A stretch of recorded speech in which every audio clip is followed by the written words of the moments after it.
In a world swallowed by darkness and despair, writhing surges of dark energy pounded against the magic barrier. The male lead, Archmage Kim Jin-woo, gripped his glowing staff with absolute determination. His eyes were fixed on the swirling purple vortex of rock. Damn this cursed corrosion of destruction. The planet Arzilon was being swallowed whole by the corrosion of destruction.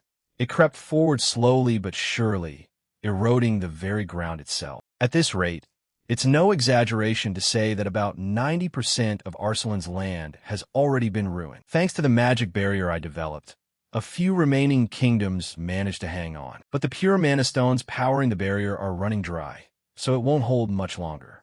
3 years at most. The day that barrier falls, Arzilon is completely done for. The suppressed corrosion will surge, and countless monsters will devour every last living soul.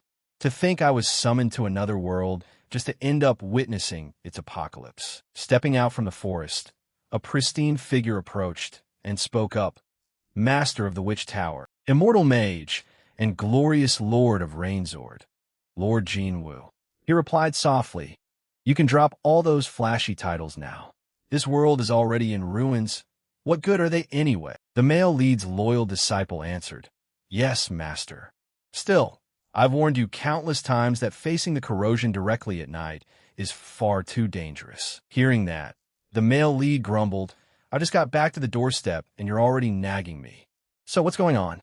Keeping her solemn tone, Tyrus reported, "An emergency summons was just issued.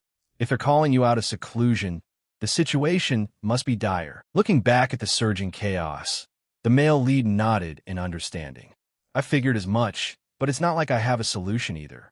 She continued, "After all, you're the only person who can move freely inside the corroded lands. They must be truly desperate by now." Jin-woo pondered the harsh reality. The natives of Arzilon couldn't survive long in the corroded lands.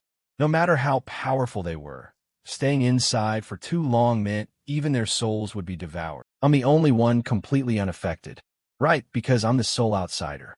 My soul is fundamentally different from the people of Arzilon. That's why the corrosion can't touch it.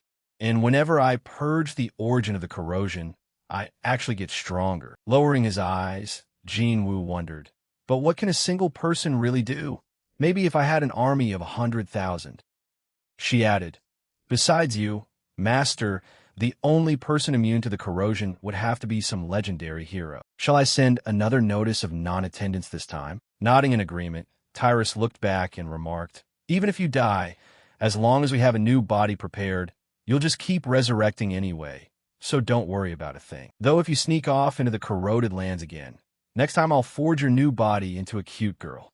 "Well, becoming a cute girl wouldn't be too bad," the male lead said anxiously, thinking her taste was truly bizarre. Setting the joke aside, she looked at him with genuine concern and advised, "In any case, please get some real rest." Turning his head slightly, the male lead thought to himself, "Back on Earth, I practically lived on 4 Americanos and worked overtime until it killed me. Here on Arzilon, I've been crafting magic and fighting the corrosion with everything I've got. Come to think of it, I've never actually had a proper break. This barrier will shatter in 3 years once the magic stones run dry.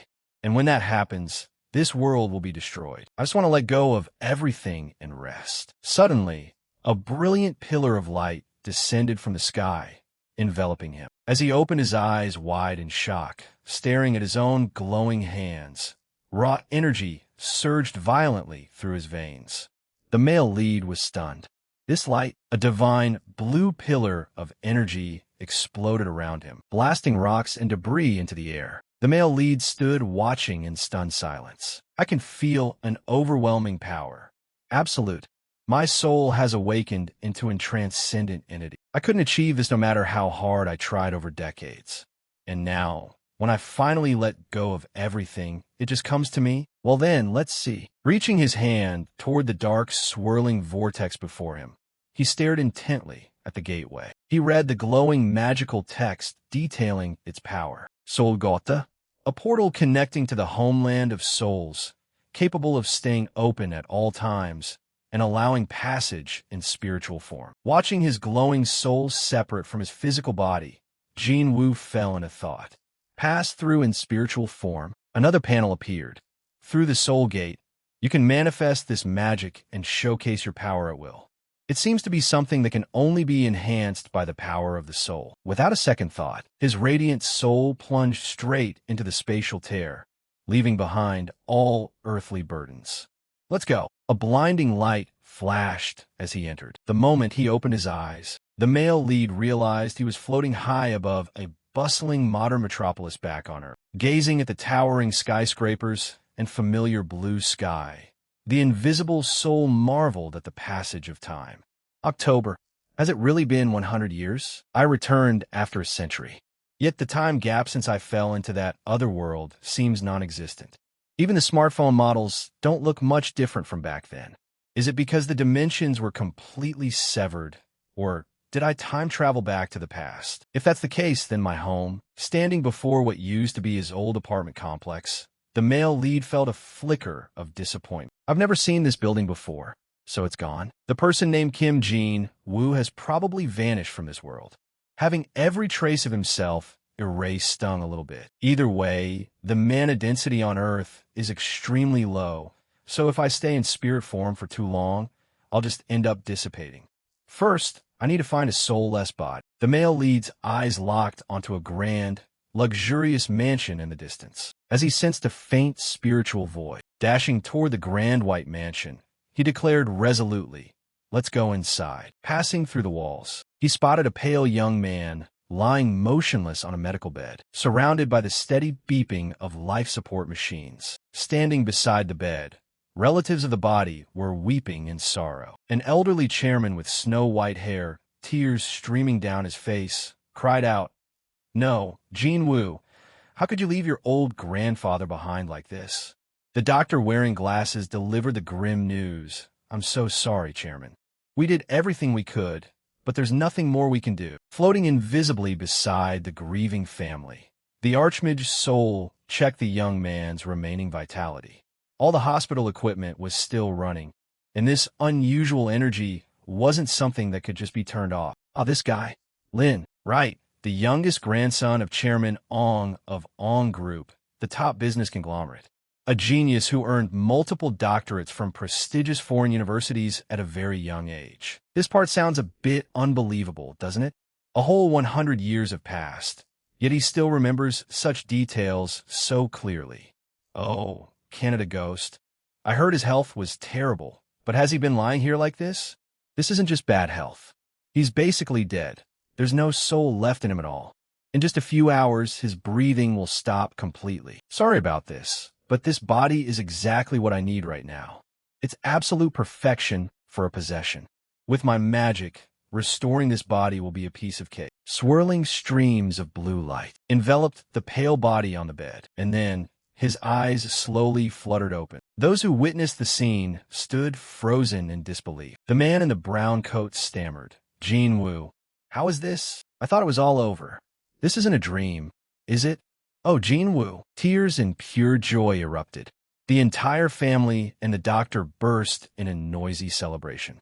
"It's a miracle. Praise the Lord, thank God." Suffocated by the overly enthusiastic hugs of his new family, the Archmage groaned in confusion. I'm really not feeling comfortable at all." The grandfather immediately barked, "What is everyone doing?" "Our Jin Woo says he's uncomfortable." "Back off, hurry." Right now, he was finally left alone in the luxurious bedroom. The male lead sprawled out his limbs, staring blankly at the ceiling. What a chaotic family. Well, it makes sense. From their perspective, the family's precious grandson just returned from the dead. This reaction is understandable. Honestly, it's not bad at all. Being rich, and the body is recovering really well. Living like this for a while might be totally fine. Still, at this very moment, our Zelon is creeping step by step toward destruction. Is there really no way to save our Zelon from the corrosion? Is there no way to destroy the corrosion's core, the thing constantly generating monsters? Maybe tanks or armored vehicles could solve the problem. Even nuclear weapons wouldn't work. What good would an armored division do? Unless every hidden core is continuously destroyed, those monsters will just keep resurrecting. I wonder if there's any realistic way to stop such a disaster. Even if I rack my brain, I can't come up with a single solid solution. I should just clear my head for a bit. It's been so long since I last played this game. In my past life, even a super picky game director like me had to give props to this Legend of the Sacred Dragon 7 game. It has a classic trope storyline. Become a hero, gather companions one by one, and save the world. But the narrative is genuinely compelling. A hero, huh?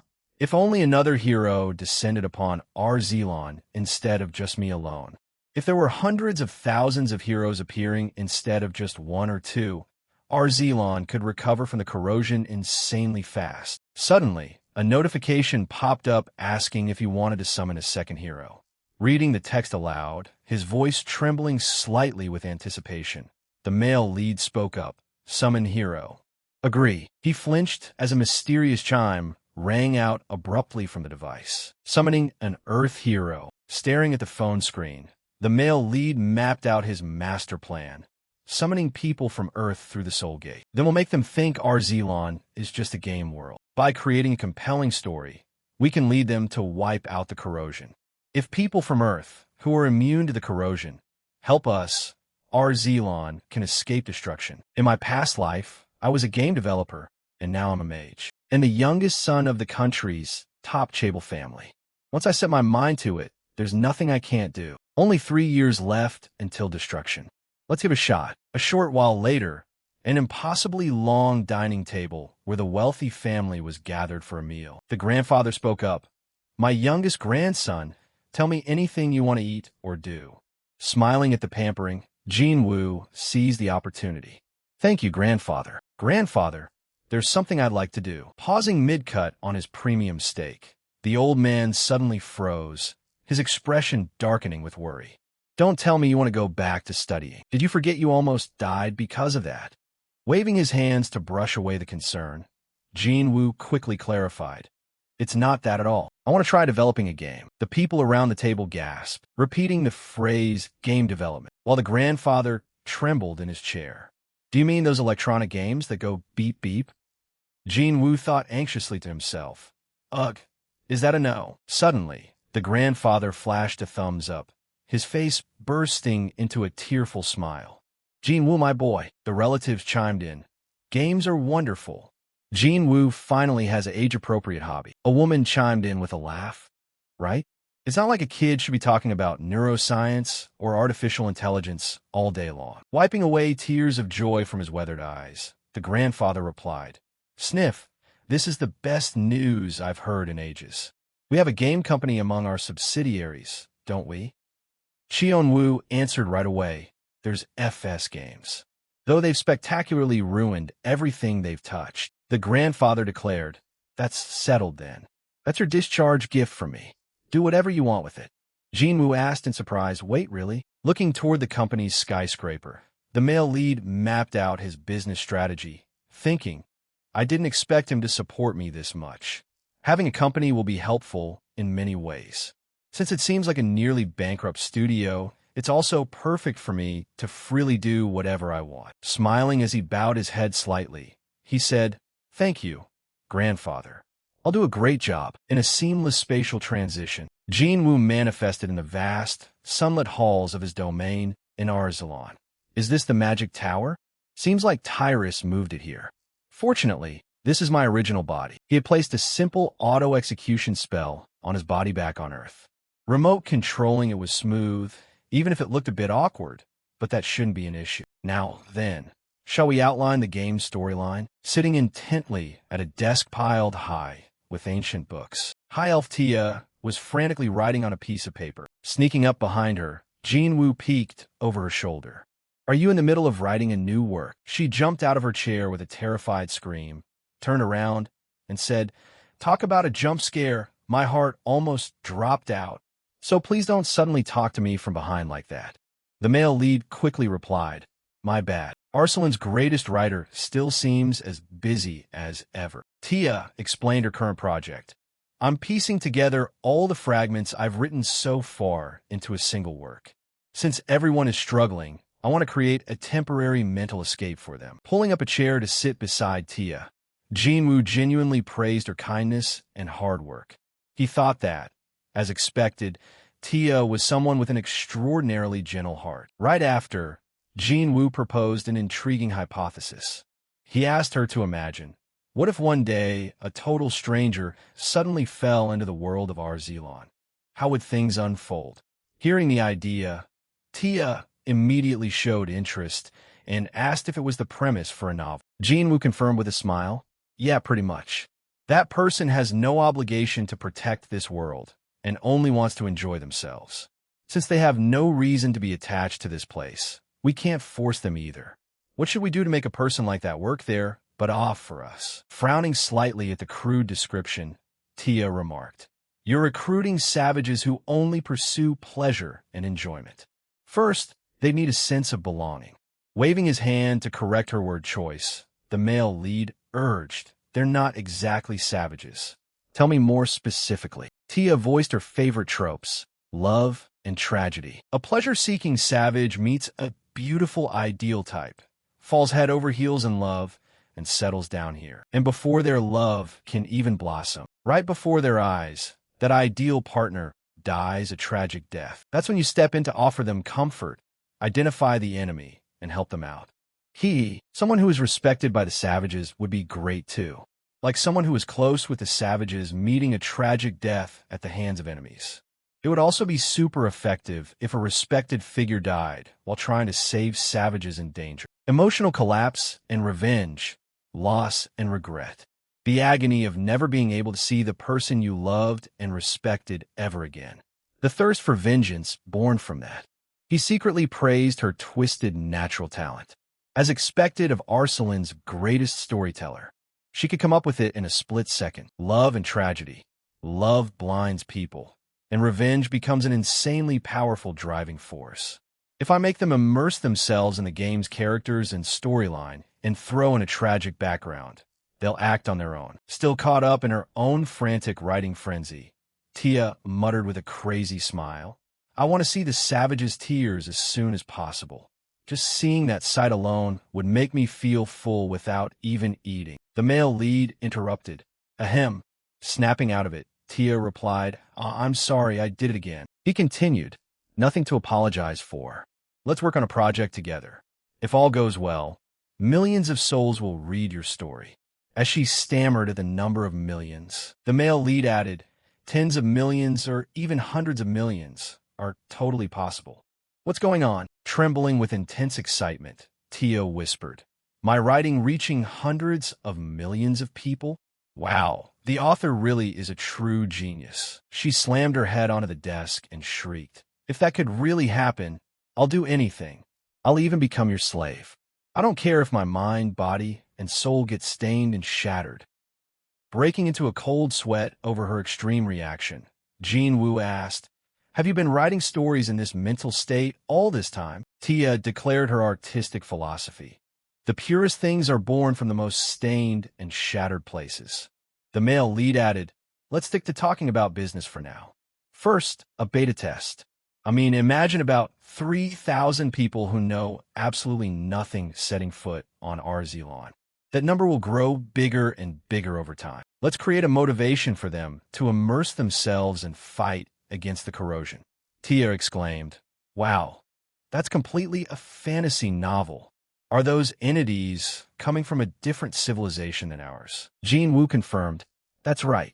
The setting is Arzelon, and the summoning point will be, right, let's pick Avent Village, which is currently planning to relocate to escape the corrosion. Let's use this place as the tutorial zone, the starting point, and write the story from there. Filled with ecstatic euphoria, Tia soliloquized, Avent, the land where love and tragedy will begin. Just thinking about those savages painted in emotional collapse is enough to drive me crazy with excitement. Seeing her relapse in her manic writing phase, Jin Woo quietly stepped away. Well, guess I should leave her like that for a bit. Since Arzelon was already a pre-existing world, if I get Tia's help to adjust the settings appropriately, the story will be completed quickly. As soon as the story is out, I'll submit the proposal to FS Games. But I probably won't be able to convince the employees with just a story alone. No matter how much of a genius Jin Woo is, they'll definitely say he's gone crazy. What I'm planning is an entirely immersive game world that guarantees complete freedom, just like reality, where you can do anything and become anyone. It's truly a collection of groundbreaking technology that could only happen in sci-fi and is currently impossible. However, since the Soul Gate is still strictly single-user, let's make the storyline and a test video to show everyone first. So, should I gather the actors? Connecting his mind with his loyal subordinates through a telepathic link, he called out, "Hazman, can you hear me?" He replied respectfully, "I hear you loud and clear, my lord." The male lead continued, "I'm heading to Rainsord Castle right now, so bring Howlon and Haina along too. There's something I need your help with for the sake of Arzilon." Hazman answered with unwavering loyalty, "Oh, yes, right away, my lord." The scene shifts to the grandeur of Rainsord Castle. Stepping through a swirling blue rift in space, he walked forward to find Hazman and two others bowing deep in wait.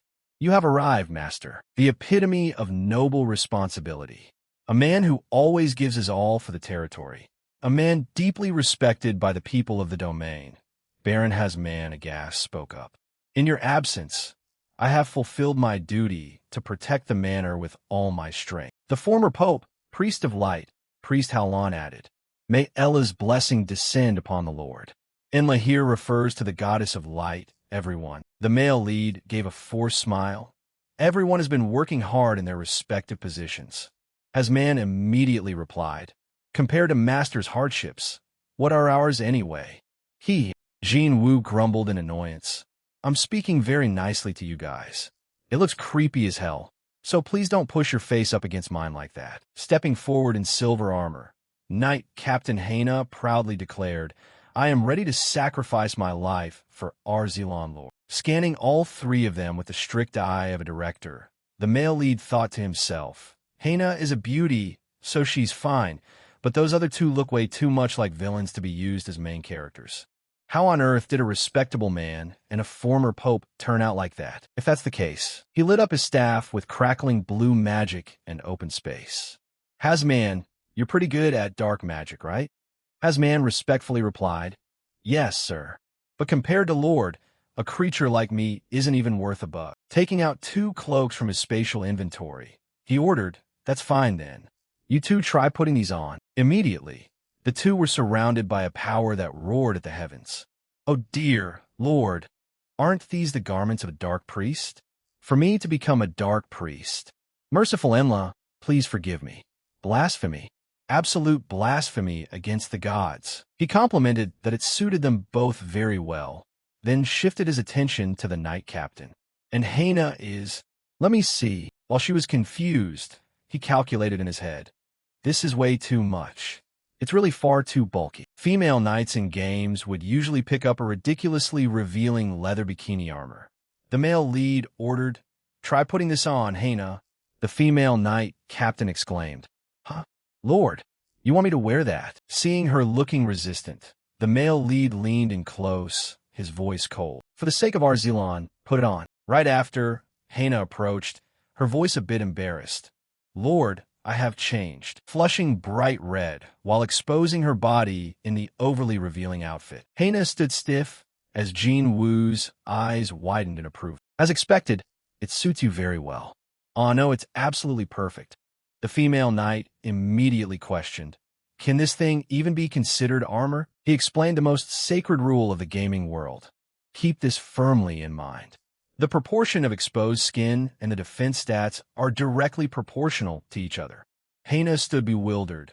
Logically speaking, what kind of nonsense logic is that?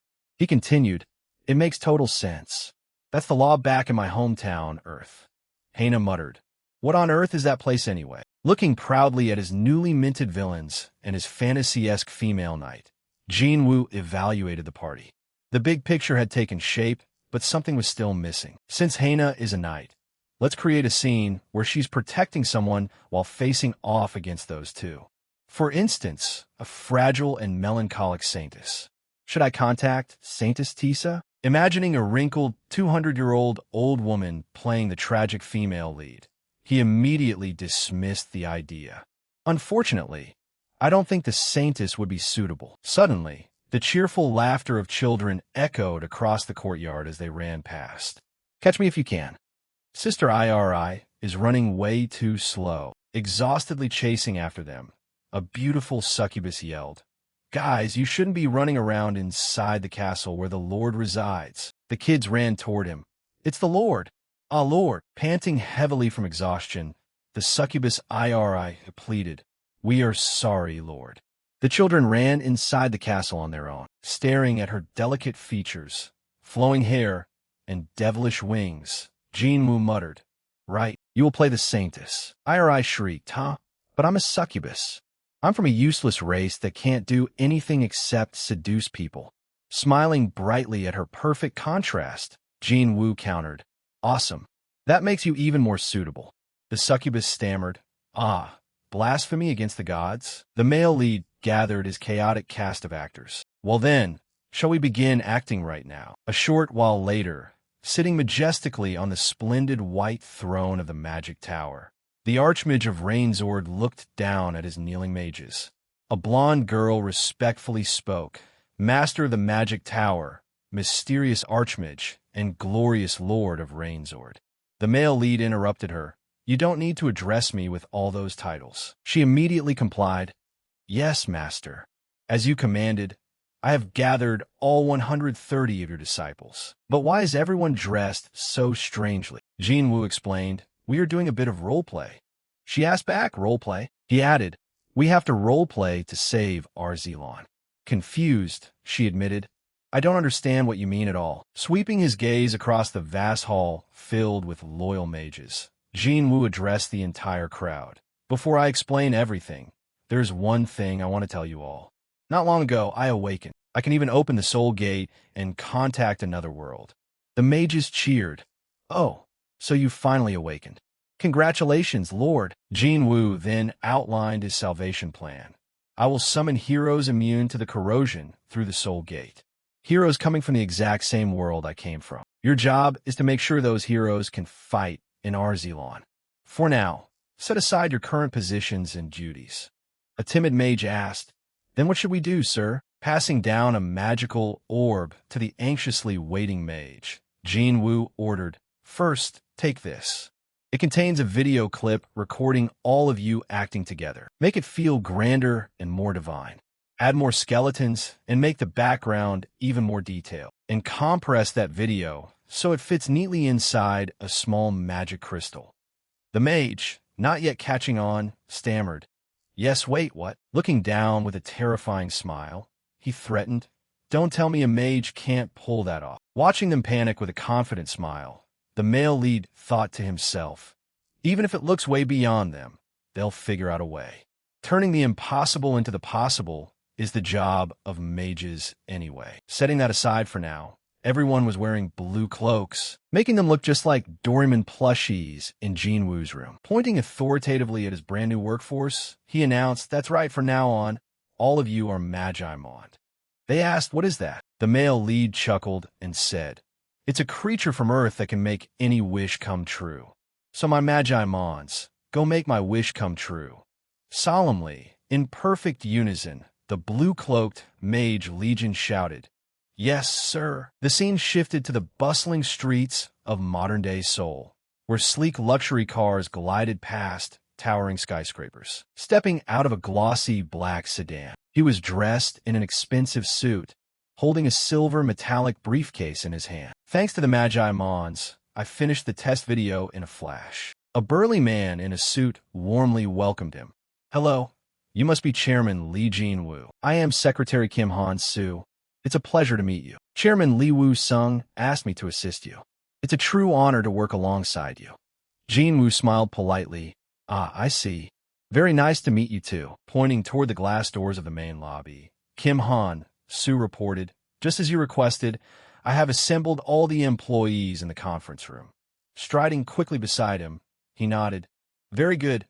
Let's head up." The aging development manager of FS Games, Han Yong-sun, stared intently at his phone as he read news articles about the company's impending collapse. He agonized over the arrival of the new boss, Lee Jinwoo, a genius who had earned 5 doctorates in his early 20s. "I heard he made a spectacular comeback recently. So why on earth did he pick our dying company? Could it be that he wants to save a dying company the same way he saved himself? Throwing open the conference room doors, Secretary Kim announced in a loud voice, "The chairman has arrived." Striding into the room with an undeniable aura of absolute authority, the male lead flashed a charismatic smile, jaw dropping at the young man's overwhelming presence. Han Yong-sun stammered, "Huh, so this is Lee Jin-woo?" His aura is incredible. Jin-woo kicked off the meeting. "I am Lee Jin-woo. I don't think I need to reintroduce myself. Let's get the meeting started. La Saga had to shut down last month, and your 30 billion won game flopped before it was even released. The entire new development team has left to join NFSoft." He anxiously responded, "I'm sorry, it's all my fault." A tear rolled down his cheek as he thought to himself, "We're done for. Our results are so terrible, we might all get fired." I knew it. He came here to shut down FS Games and fire everyone. Unexpectedly, the male lead spoke words that shocked the whole room. "Very good. I like it that way. Everything has collapsed, so now we can clean it all up and start fresh from scratch." He immediately flattered him, agreeing that the male lead was right. Jin-woo laid out his masterpiece. "I have something I want you all to see. Everyone take a copy and read through it." Staring at the bold title on the cover, development manager Han Yong-sun read aloud, "Project Arzilon." The male lead briefly went over the content. "This is a proposal for a virtual reality game. It includes the world setting, main storyline, and some concept illustrations. So give it a read and tell me what you think." A woman spoke up. "This is an outstanding work. The world and the story is built very solidly and really stands out." The black-haired man beside her added, "It has a medieval vibe, but at the same time, it feels very modern." Han Yong-sun broke into a nervous sweat. "But it says the platform is VR. I don't think a VR game will sell well when VR technology isn't widely used yet. And VR again, I think the public will voice opposition." Brushing off that outdated concern with absolute confidence, Jin-woo reassured, "Don't worry. People won't even get the chance to lay their hands on it, because it will sell out completely." Han Yong-sun gasped, "What?" Standing up, he raised his voice clearly and declared, "I mean what I just said. I'm going to turn this world upside down with this VR game. Seeing is believing. Do you have a large room in this building?" Han Yong-sun quickly answered, "Yes. We have a motion capture studio that has been cleared of all equipment." Jin-woo immediately ordered, "We'll head there. Call everyone over." A moment later, dozens of confused and anxious employees shuffled into a massive studio. An employee whispered to a colleague while looking suspiciously at the new boss, "VR? I heard he's a genius, but he's definitely a bit unusual. Do you think he's trying to scam us?" "Him? Why would he ever do that?" Standing next to the male lead, Han Yong-sun confirmed that everyone had arrived. The male lead casually added, "Very good.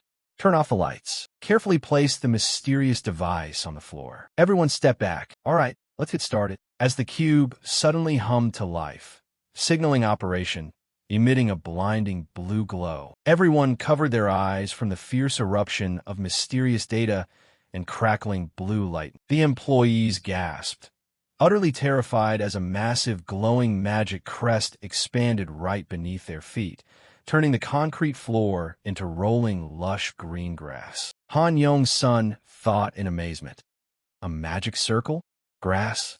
What on earth is happening? Sensing a ghostly wind suddenly blowing through the indoor studio, the developer looked around frantically. "Huh? Wait, what is going on here?" Looking up at the artificially projected blue sky, the entire staff screamed in horror as a massive crimson dragon roared right above their heads. The developers shrieked, "Hey, a dragon? Is that a real dragon? Everyone run."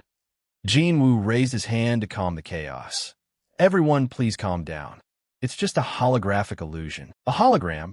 In other words, virtual reality. This is the very world where Project Arzilon takes place. The development manager asked, "Are you saying this is the world inside the game you designed?" The male lead confirmed, "That's right. It looks very convincing, doesn't it?" The development manager muttered, "How could technology like this even exist?"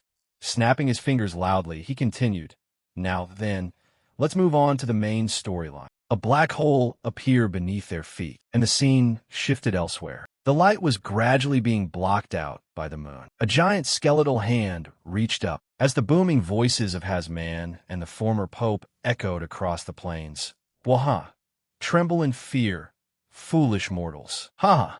The power of darkness will ruin you all. My servants, feast upon the flesh of those mortals." Fleeing in genuine horror from the charging monsters, the developers screamed for their lives. "Run!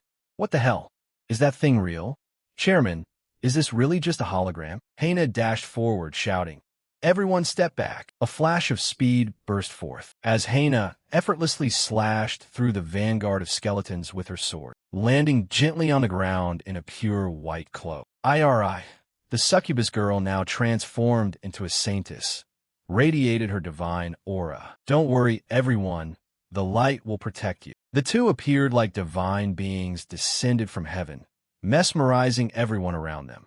The employees cheered in absolute joy. It's the Saintess. The Saintess has blessed us.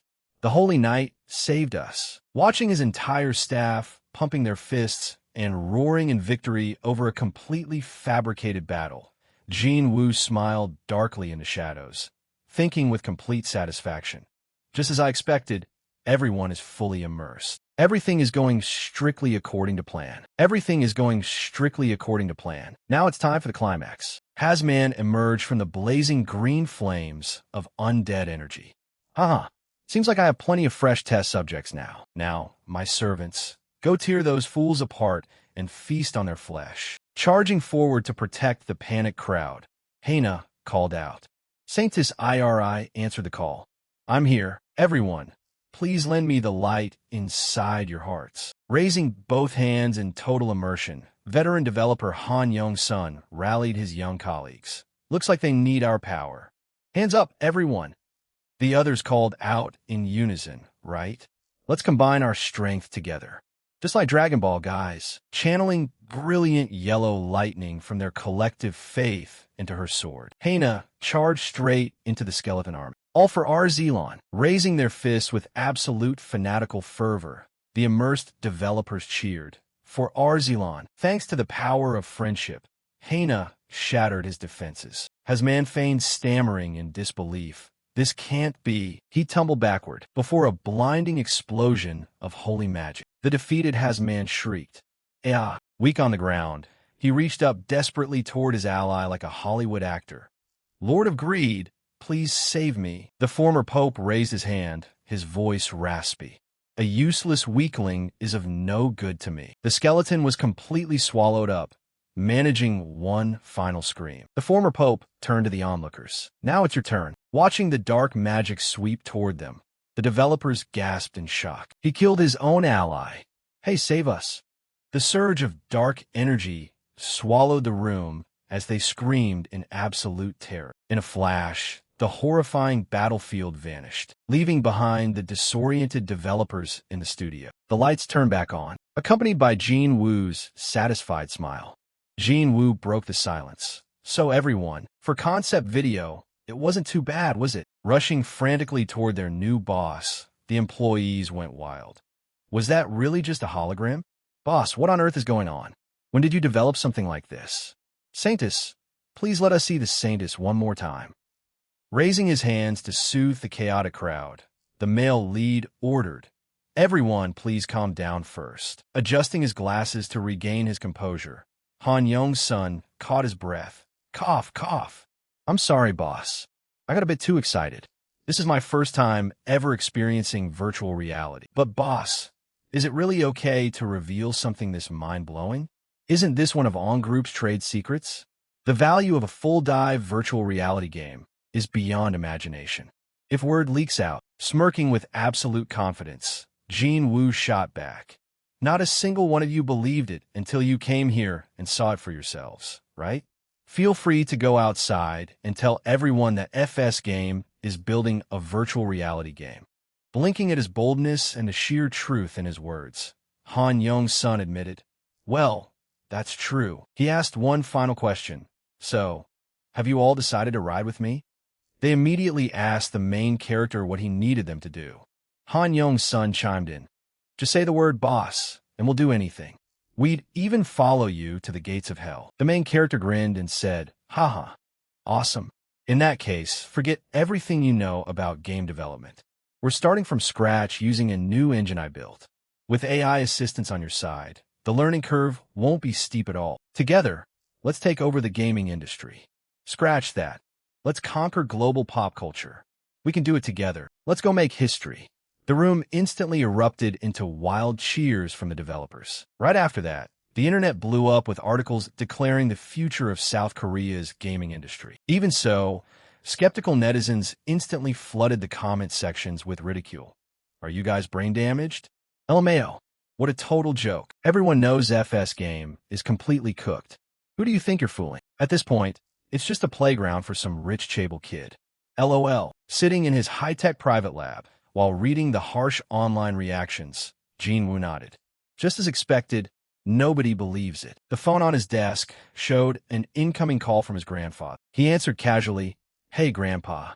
Speaking in an extremely anxious tone, his grandfather asked, "Did you read those articles online?" With a relaxed smile, he replied, "I skimmed through them." The old man gritted his teeth. "Those bastards are really having a field day dragging my grandson through the mud. Just say the word, and I'll have the legal team deal with them right away." Brushing off the concern with a light chuckle, Jin-woo reassured him, Don't worry about it, Grandpa. Look at it this way. It's great free publicity, right?" His grandfather changed the subject. "If you say so. By the way, how's the business actually coming along?" He fired back with confidence. "Everything is going great. We actually just finished the test build." Genuine joy washed over the old man at his grandson's rapid progress as he brightened up. "Oh, that's fantastic news." He thought to himself that, speaking of which, the fishing skill had already been integrated. The main character asked if he liked fishing. His grandfather laughed and continued, "Back in my day, I used to catch sharks the size of a house. Heck, I even wrestled a shark once." Then he asked if his grandfather wanted to go fishing. From the other end of the line, the old man chuckled and replied, "I'd love to, but my back's been acting up lately. I think I'll just stay home and rest." He picked up the VR headset and said, "In that case, I got something to show you. I'll head over to your place right now." Late that evening, inside a luxurious mansion, the skeptical grandfather examined it. "So, this is the VR device you made?" Jin-woo stepped closer to help him set up. "That's right. Just lie down and give it a shot. You're definitely in for a surprise." His grandfather thought to himself with pride, "I only intended to humor the boy, but the build quality and design are light years ahead of anything On Electronics came up with." As expected of my grandson, the main character asked if he was ready. His grandfather offered his full support and replied, "Of course. Let's see what you've got." Pressing the activation button on the side of the headset. "All right, see you in Arzilon." A flash of digital blue light blinded the view inside the headset, suddenly giving way to a vibrant, sun-drenched, magical forest. Looking down at his shockingly young, muscular hands amid falling green leaves, his grandfather gasped in total disbelief. Jin-woo walked up behind him. "Welcome to Arzilon, Grandpa." Spinning around to face his grandson, the old man stammered in utter confusion. "Jin-woo, what is this? Where on earth are we?" Pulling gear out of a spatial portal as he spoke, he explained, "You're inside the virtual reality game I'm developing. Your avatar is modeled after what you looked like in your 40s. I wanted to make you even younger, but I couldn't find any reference photos." Staring at his perfectly restored, energetic reflection, the old man murmured in sheer shock, "This can't be real." "Virtual reality? So it's all actually true?" Jin-woo confirmed. "I told you that you'd be surprised. Grandpa, you're the very first person to log into the virtual world I created." Stunned by the seemingly impossible sensation, he thought to himself, "It's real. This is really me from my younger days. No wonder my body doesn't ache anymore. This feels incredible." He spoke up and asked, "This goes way beyond mind-blowing. It's on a whole different level. When on earth did you research and build something like this?" Feigning a deep, thoughtful expression, Jin-woo lied smoothly. "Well, when I was in a vegetative state, I was actually conscious the whole time. Lying there, I had a lot of time to think. That's how I came up with all these ideas. I was able to dedicate myself entirely to my thoughts. Squeezing his grandson's hand tightly as he reached out, the old man swelled with immense pride. To think you were capable of accomplishing something like this. Jin Woo shifted the topic. Anyway, let me show you around, Grandpa. Let's go fishing. Stepping out of the dense forest, they stood before a crystal-clear lake that made his grandfather exclaim, "Whoa! Now, that is a gorgeous lake." Pulling a sleek fishing rod and a folding chair out of spatial storage tear, he said, "It's just like the mirror earlier. This is unbelievable." The main character replied, "It's magic. I'm designing it to be user-friendly, so you'll be able to do it all on your own soon." Gripping the sturdy rod tightly with his restored muscles, his grandfather thought to himself, "What a fine rod. It feels identical to the one I used all those years ago." With a powerful swing, he cast his line far into the center of the clear water. "Watch and learn, my boy." The instant the bobber hit the water, the fishing line jerked forward with terrifying brute force, forcing him to flex his muscles to fight against the massive weight. "You little punk, you're strong, but I'm a whole lot stronger." With a mighty, forceful yank, he ripped a giant monster fish right out of the lake surface. Staring in awe at the monstrous fish thrashing on the rocky shore, he blurted out, "What in the world is this?" Jin Woo clapped enthusiastically. "Whoa, that is one massive catch." "Incredible, Grandpa." Looking down at his strong hands, the old man realized the true weight of this gift. "I had accepted the cruel passage of time long ago, but how long has it been since I last felt this alive? It's been so long, I can't even remember." Ha ha ha. Watching his grandfather enjoy his reclaimed youth, he thought to himself, "Eventually, I'll bring the people of Earth here to protect Arzalon. But this isn't half bad either." The main character cheerfully suggested, "Grandpa, let's take a picture to celebrate this giant catch." "Strike a pose." Jumping right onto the back of the giant fish, the old man eagerly agreed. "Oh, it even has a photo mode? Hell yeah. Take a good one of me. Hoo-hoo. I feel like I'm bursting with energy." That evening, they sat by a roaring campfire. "This is unreal. I can actually taste the food and feel full." Watching him savor his meal, Jin Woo replied, "Haha. Glad you're enjoying it, Grandpa." Hearing a sudden rustle in the bushes, the main character glanced over his shoulder with mild surprise. A few people emerged. "I've never seen these people in Rainzord before." Holding his half-eaten fish, his grandfather asked curiously, "Is someone else logged in here besides us?" Jinwoo brushed them off. "Oh no, Grandpa.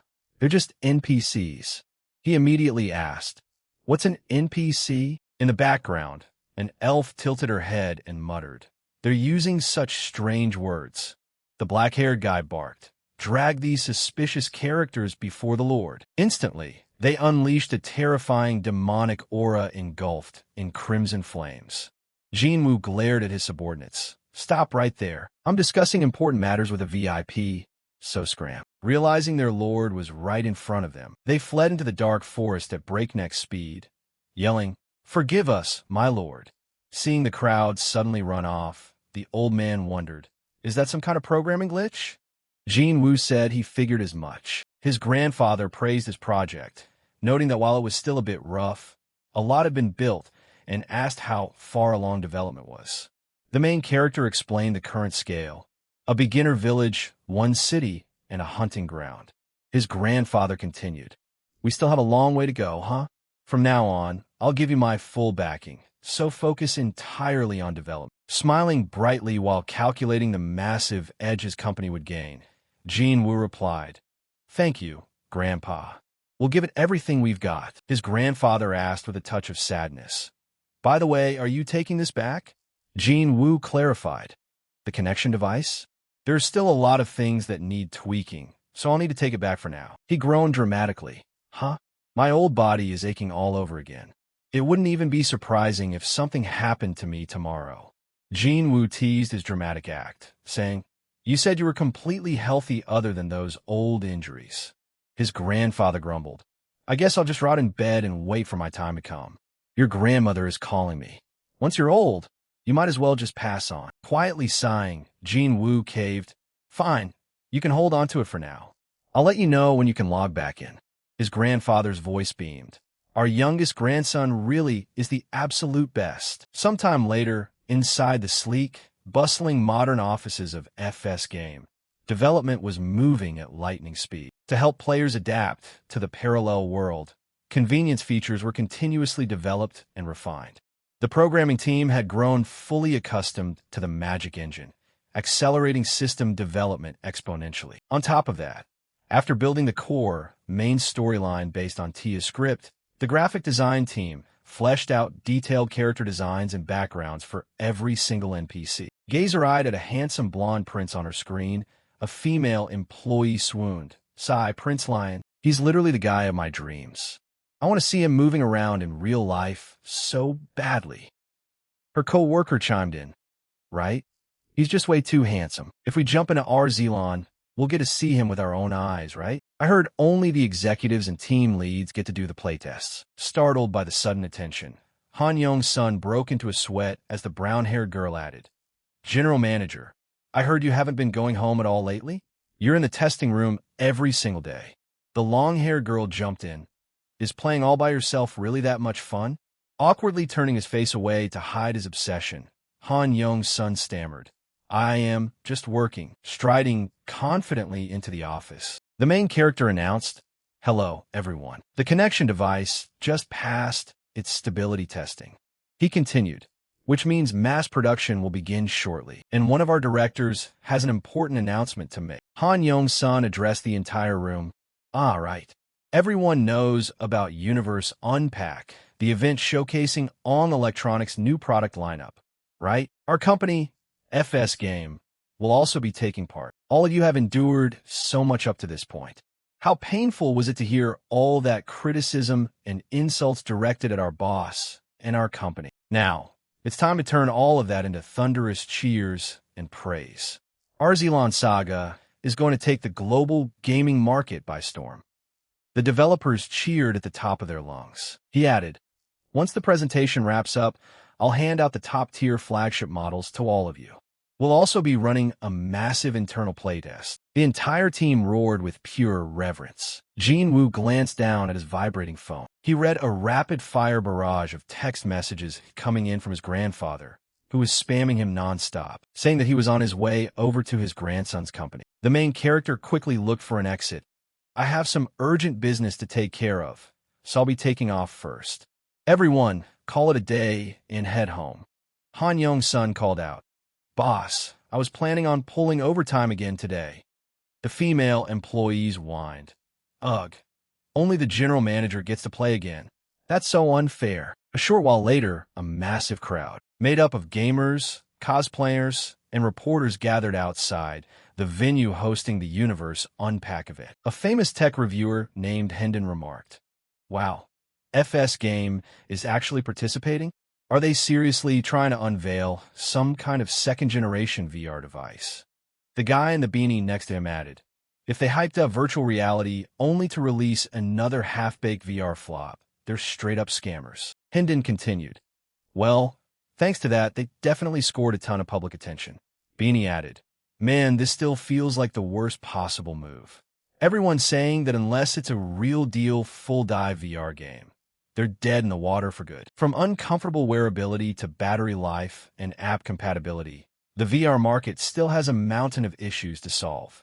A company that built VR gear vastly inferior to American tech giants is now gearing up to drop true virtual reality? That sounds straight out of a science fiction novel. Hendon added, well, if it's a revolutionary VR device, it just might steal the spotlight.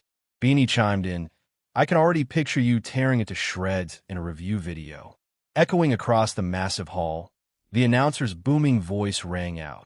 Ladies and gentlemen, On Electronics' official Unpack event will begin shortly. A special guest will personally introduce this new business venture. Please welcome the CEO of FS Game, Lee Jin-woo. Jin-woo commanded the absolute undivided attention of the thousands of attendees. The crowd whispered, Whoa, it's Jin-woo.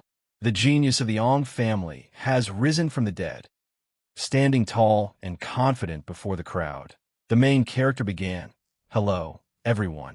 I am Lee Jin-woo, CEO of FS Game. Lately, I've really been enjoying the memes about me. Rumors that I created a superconductor or that I'm about to usher in the space age by inventing an anti-gravity device. Countless stories have been going around. The product I'm presenting today isn't quite on that level, but I guarantee it will completely live up to your expectations. So, without further ado, let us begin. Instantly, a surreal ocean wave crashed directly toward the terrified, panicking audience. What the? Is it the ocean? Is this some kind of 4D effect? Standing calmly amidst the surging blue waters, Jean Wu narrated, "We have conquered the seas. There were countless tragedies and hardships, but humanity's footsteps eventually reached land. We traversed deserts, crossed grasslands, and touched the eternal snows. With courage defying death and persevering through sheer despair, we conquered the highest peaks." Hendon's jaw dropped. What kind of tech is this? Is it CG? I can actually feel the texture and the biting cold. This is insane, Jean Wu added. After conquering the land, we even conquered the skies. We didn't stop there. We put humans on the moon and sent unmanned probes to Mars. How amazing would it be if we could conquer the cosmos as well? However, due to physical constraints, that's nearly impossible with current scientific technology. Were we born in an awkward era for exploration? Are we destined to die without ever experiencing that romance? I refuse to accept that, refuse to give up, and in the end, I found it. I built a world for you to explore with your own eyes. Shielding their eyes from the blinding glare, the crowd gasped in astonishment as the light faded, revealing a blood-red moon, alongside a horde of bizarre pink monsters swarming the aisles. The crowd panicked once again. Ugh, what is this? Jean Wu seized the moment to announce.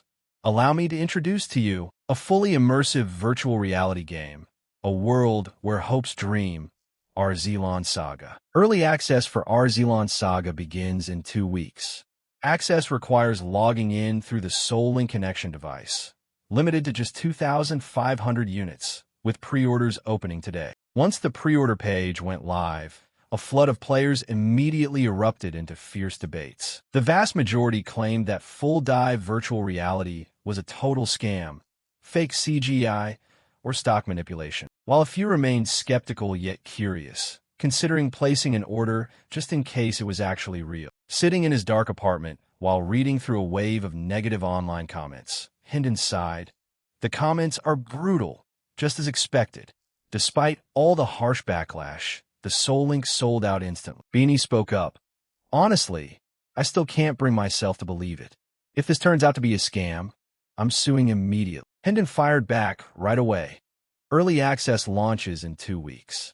I managed to score one myself, so I'll do an unboxing and review in 2 weeks. Beanie said he was looking forward to seeing whether they'd meet in Our Zealand or in court 2 weeks from now. Hendon continued.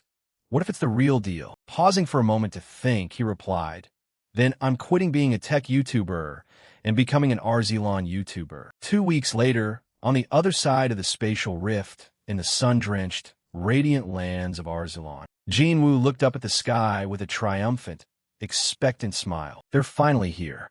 The heroes from Earth. Elsewhere, a tavern owner with a beaming smile opened his arms in welcome. Welcome to the Avent Tavern. Dear adventurer, I am Haggard, the owner of this tavern. Tia cut in angrily. Hold on a minute. Tavern keeper Haggard, your acting looks way too stiff. Act a bit more naturally. And since a tavern owner needs a proper beer belly, eat 6 meals a day starting today. The owner dutifully complied. Turning to the blacksmith, she raised her voice. Next up, Thompson playing the blacksmith. Have you memorized all your lines? He replied, Of course, director. She praised him and signaled for him to start acting, swinging his hammer with terrifying force. Oops, my hand slipped. Ha, the sword broke. Since the enhancement failed, all the materials have vanished. Tia yelled in satisfaction. Great job. Add a little more sarcasm to it. The blacksmith asked in confusion. Why do we have to intentionally make players fail when the success rate is 99%? Tia explained that it was the key to hooking Earth's gamers even deeper according to the lore, while he remarked that the mechanic was no different from a gambling addiction. The main character stepped up and praised her for doing a great job. After she greeted him, Jinwoo asked about the progress of the preparations. The heroes will be arriving here shortly. Is the magic tower still functioning properly? Flipping through her meticulous notes, Tia reported the situation with confidence. Yes, for now, we can generate up to 10,000 bodies simultaneously. If we exceed that number, we'll need to expand our facilities. Restingly his chin on his hand in deep thought, he acknowledged the bottleneck. Just as expected, magic stones are our main issue. She continued, we absolutely must resolve this problem to smoothly reach our ultimate goal. He quietly calculated their military strength in his head. We definitely need more troops, but there's no need to rush. For now, we can just slowly reclaim the eroded land step by step using these newly arrived heroes. We should focus on the positives for the time being. This atmosphere was a complete far cry from back when they were slowly dying off, devoid of any desire to live while staring down utter despair. This was the very hope that breathed new life into them. Cutting off his train of thought, he added, other than that, are there any other issues? Tia reported a major problem with the casting. We don't have a single knight to play the role of Leon. When he suggested just finding any knight who was good with a sword, she countered, according to the concept art, he has to be an exceptionally handsome man who looks like the living embodiment of a holy sword, so we can't just randomly pick anyone. Since he's the central pillar leading the entire story, we absolutely must cast an extraordinarily handsome man. Contrary to her vision, the main character imagined the man's face covered in the battle scars of a military commander. In all honesty, she wasn't wrong. Most knights exuded the rugged aura of battle-hardened veterans rather than handsome men.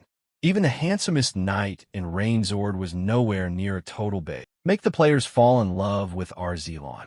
Make them immerse themselves so deeply in this world that they come to despise the corrosion. Make them willingly fight for Arzelon. And Prince Lion is the very heart of that plan. He muttered to himself, is there really no good way to handle this? And Elle stepped forward and said she had a way. He recognized her as Tyrus. Tyrus faced him with a less than thrilled expression. Wouldn't it be enough if I just created a body and let you inhabit it? Master, even though you aren't a sword master, you possess a remarkably deep understanding of swordsmanship. The main character replied awkwardly, rather than a practical solution. That sounds like it's just to satisfy your own hidden agenda. Still, isn't that actually a solid idea? First, we'll build the body according to the concept art, and then we can discuss the details later. She interrupted him obsessively. Are you taking me lightly? I finished making it long ago. Please come this way. Following her deeper into the secret facility, the main character's eyes widened as he stared at a massive hall filled with hyper-realistic mannequins stretching from one end to the other. Tia muttered, whoa, are all of these dolls? He added, still, this place is creepier than I thought. Tia caught sight of a mannequin next to her. This doll looks pretty cute, doesn't it? Tyrus immediately explained, ah, that doll is a toddler version of our master. I designed it so it fits snugly right in your arms. Those chubby cheeks are the main highlight. Picking it up, Tia gasped, oh, it really is a masterpiece. Master, please transfer into this body. Immediately shooting down the horrifying proposal, Jin Woo flatly refused. I am not transferring into that thing. Tia pouted while hugging the doll tightly. Ah, why not? I'd spoil you rotten, he said with a deadpan face. Yeah, and that's precisely the problem. I'd clearly suffocate to death. Guiding him to a grand pedestal covered by a thick red cloth, Tyrus announced the main event. Leon's body is right here. You too. Please try not to gasp when you see it. Standing beside the draped masterpiece, Jin Woo asked out of curiosity, why is that? Grabbing the edge of the velvet cloth with a flash of madness in her eyes, Tyrus pulled it off. I have finally reached an otherworldly realm. A divine beauty. Instantly, they were blinded by the holy light emanating from the artificial body, bathed in its brilliant radiance. A sacred vibe washed over the entire room. The elf and the archmage stood there sweating profusely. Tia stared at the flawless creation. Wow, it really is perfect. He looks even cooler than the Leon in my imagination. Tyrus revealed her dedication. I worked nonstop for an entire month. Its skeleton is made of dragon bone, and the muscles are synthetic fibers made from molten S-rank materials. Because of that, its physical capabilities are beyond exceptional. I also spent every last penny out of my own pocket to equip him. It's a masterpiece forged from Lord Helbai's scales and crafted by 12 dwarven artisans I hired. Freezing on the spot as the terrifying truth dawned on him, Jin Woo's inner monologue raced. Helbai actually handed over his scales willingly, sitting regally on his throne while gripping his glowing staff. Jin Woo ordered them to enter the final phase. Well then, shall we test if the connection works properly? Unleashing surging torrents of massive blue lightning, the Archmage launched his soul straight into the magnificent white vessel. Watching nervously with blushing cheeks, the elves gasped as the Holy Knight slowly opened his sparkling blue eyes. Meanwhile, in a high-end modern apartment in Seoul, a female streamer with bright pink hair named Habiol was glued to her phone just 10 minutes before the official launch. Holding her glowing headset, the famous streamer chatted with her audience. This is the standard edition of Souling. Reading the skeptical comments flooding her screen, Habiol explained her purchase. I was actually going to buy the broker edition, but what if it turned out to be a scam, right? So I just bought the standard one for now. Receiving comments assuring her it was 100% a scam, she put on the futuristic device over her eyes with an excited smile. She checked out the features. Whoa, when I switch to stream settings, the chat box pops up right in front of my eyes. Maybe I can even use this for my regular streams, right? It's 10 o'clock already. Seeing the glowing login notification pop up in front of her, Habiol stammered in anxious anticipation. Wait, guys. It says I can connect now. The chat immediately went wild with disbelief, commenting that scammers these days were insanely professional. She gathered her viewers. I'm going to try connecting right now. Let me see for myself if virtual reality is the real deal or just a total scam like everyone's saying. Clicking it now. Log in. Instantly engulfed by a blinding flash of digital blue light, the female streamer shrieked.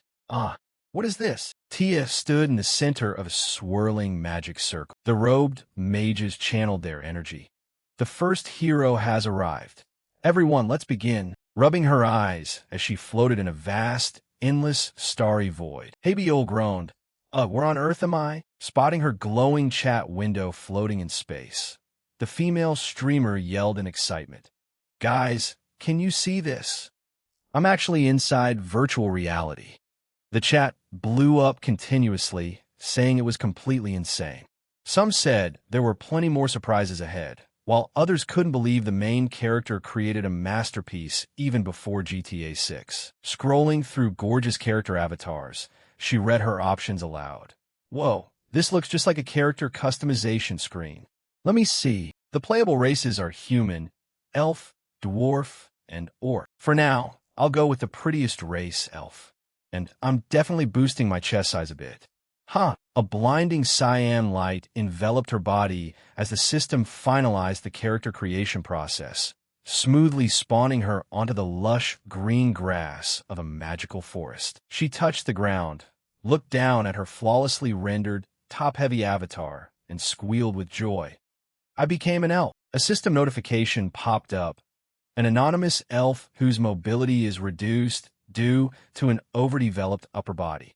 The chat showered praise on her smoking hot rack, though some non-believers still insisted it was a scam. Marveling at the breathtaking, sun-drenched view of a medieval town off in the distance, Habiol gasped. By the way, is this place Arzalon? This is insane. I'm already in love with it. Comments asked if this was really Arzalon, while others noted that gorgeous graphics were the ultimate deciding factor for a full-dive VR game, even asking if there were multiple camera perspectives. She paid no attention to them, blushing furiously as the overwhelming realism of the simulated environment hit her. The streamer stammered, I'm really inside virtual reality, but where should I go now? Suddenly, a deep, warm male voice shattered her confusion. The starter village, Avent, is over that way. Turning around, she started expressing her gratitude. Oh, thank you. Freezing mid-sentence, her bright eyes widened in sheer shock. Standing right before her, bathed in sunlight, was an impossibly handsome blonde knight, Leon, offering a dazzling smile. If you don't know the way, would you like to walk with me? My name is Leon. Strolling along the bustling, sunlit streets of Avent Village, a muscular player excitedly pointed up at the sky. Whoa, Lee Jin-woo is a literal god. Standing nearby in starter gear, another player called out eagerly, "Hey, do you guys want to team up and grind some levels?" A martial artist-style player in tattered robes asked, "Excuse me, does anyone know where we are?" I was clearly battling the heavenly demon, but when I woke up, a Miram-style player with green hair chimed in sarcastically, "Ah, so this is one of those transported to another world tropes, huh?" Stunned by the insanely lively and packed town square, viewers commented that it felt like an entirely new village, with some saying they'd never need to go on vacation again. Just playing this game was enough. The famous streamer Habiol, now inhabiting the body of a blonde female elf, exclaimed, "Whoa, there are already so many people here. I made it to the village, but I have no idea where to go. Oh, I can just ask a guard." Joyfully waving as she approached a stern-looking guard, she called out, Excuse me." Startled by her sudden approach, he thought, "A hero? I just need to follow the script naturally." Spreading his arms with a picture-perfect, well-practiced smile, the guard recited his lines from memory. "Avent always welcomes heroes. Please state your name first." Realizing this was part of the character registration process, she smiled brightly. "Is this where I set my username? Then I'll go with Habiol." Hearing a sudden system chime, she read the glowing notification detailing her reduced agility due to her overdeveloped upper body, with her name Habiol displayed at the bottom. "Oh, I got my name." And wow, everything feels so seamless and natural. "Are you a player too, by any chance?"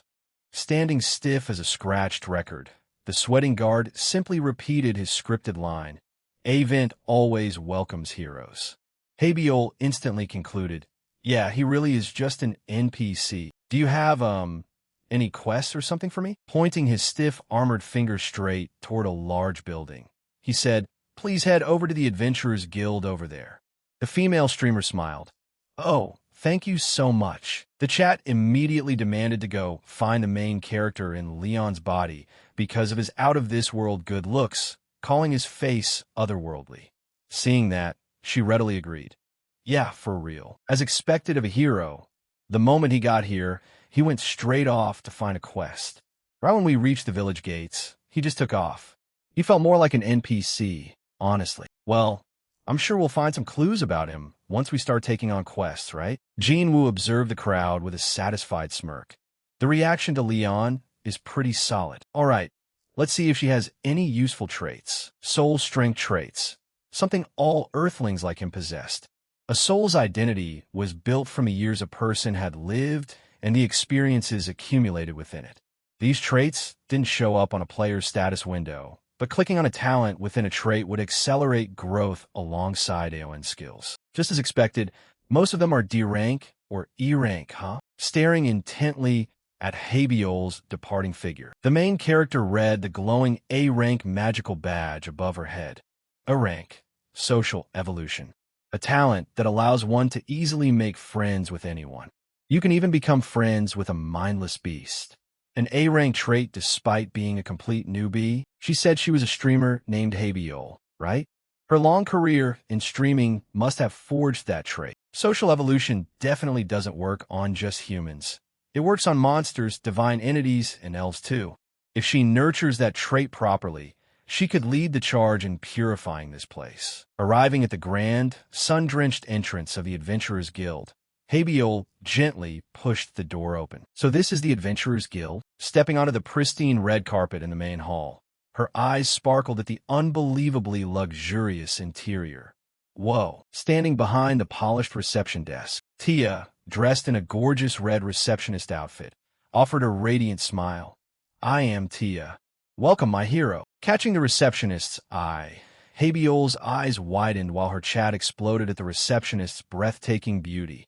"She's so pretty." When you join the Adventurers Guild, you'll receive plenty of perks.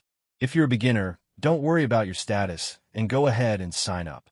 Habiol immediately agreed. "Oh yes, I will. I'm signing up right now." The chat instantly urged her to listen to the beauty. If angels actually exist, is she the one? That's no human. That's an elf. Looking at the player eagerly signing the paperwork, Tia smiled as she confirmed the registration.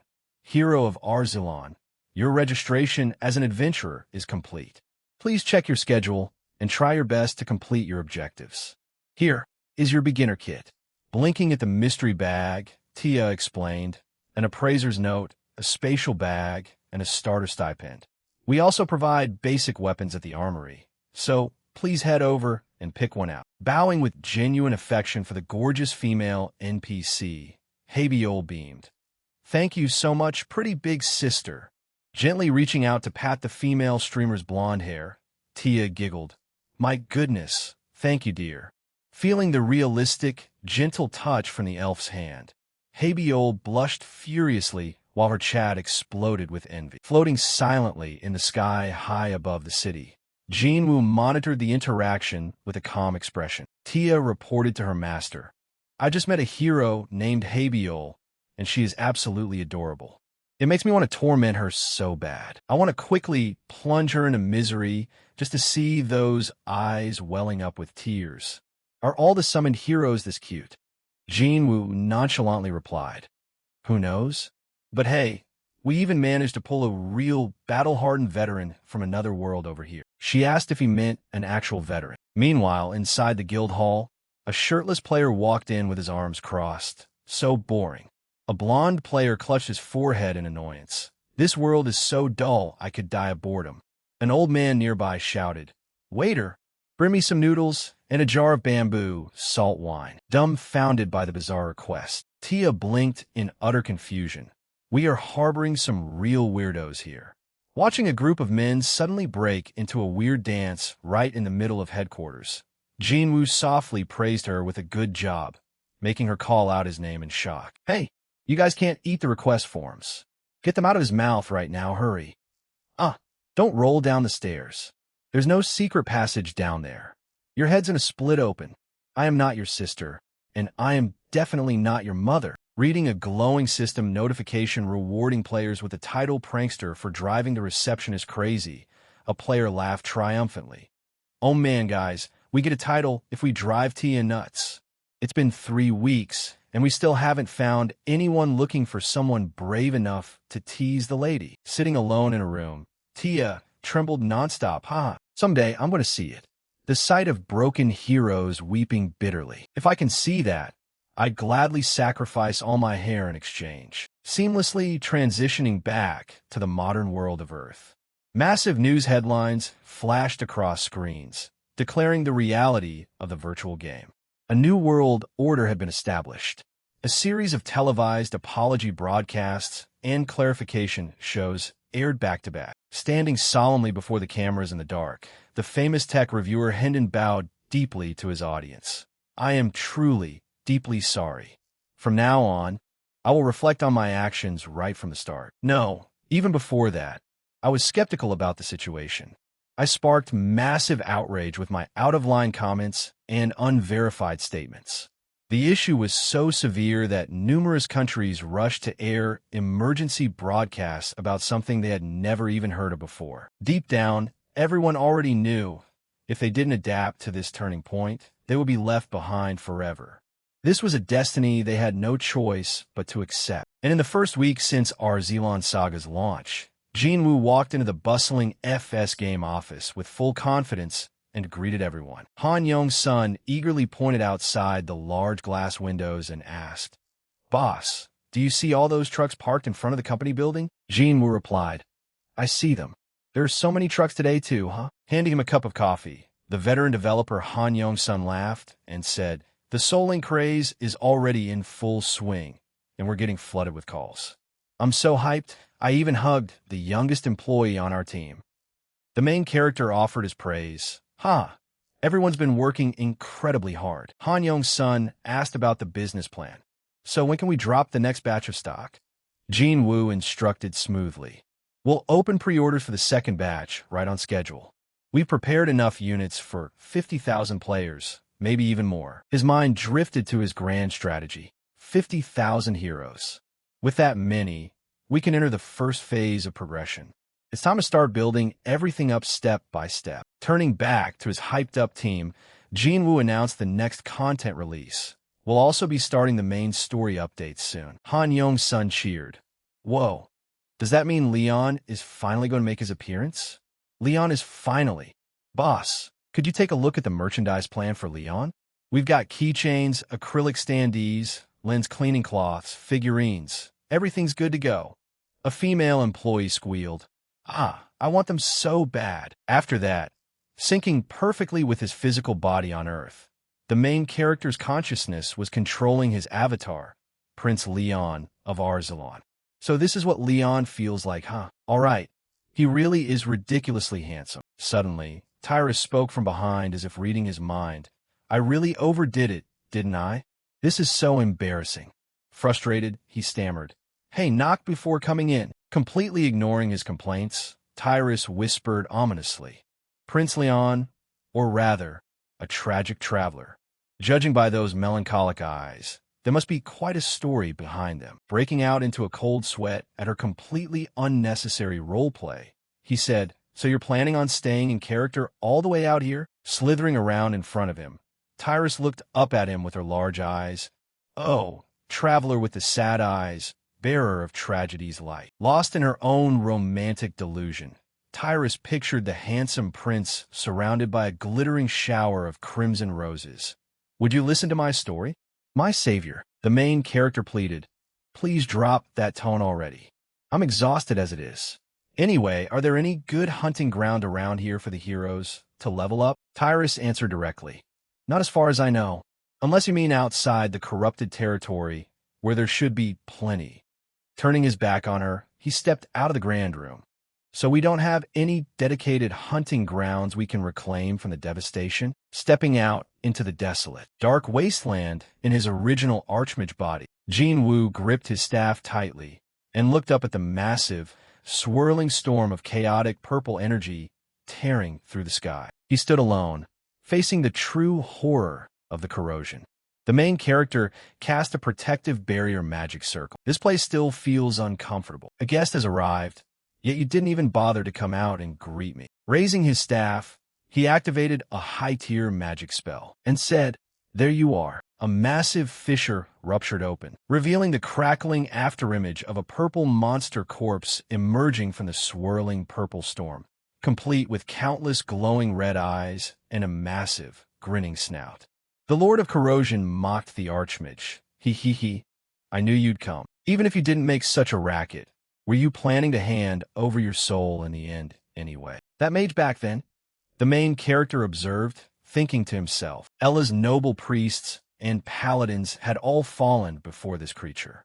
Their souls were torn apart and corrupted, turning them into thralls unable to escape the core of the corrosion. That was why he had to fight all alone until now.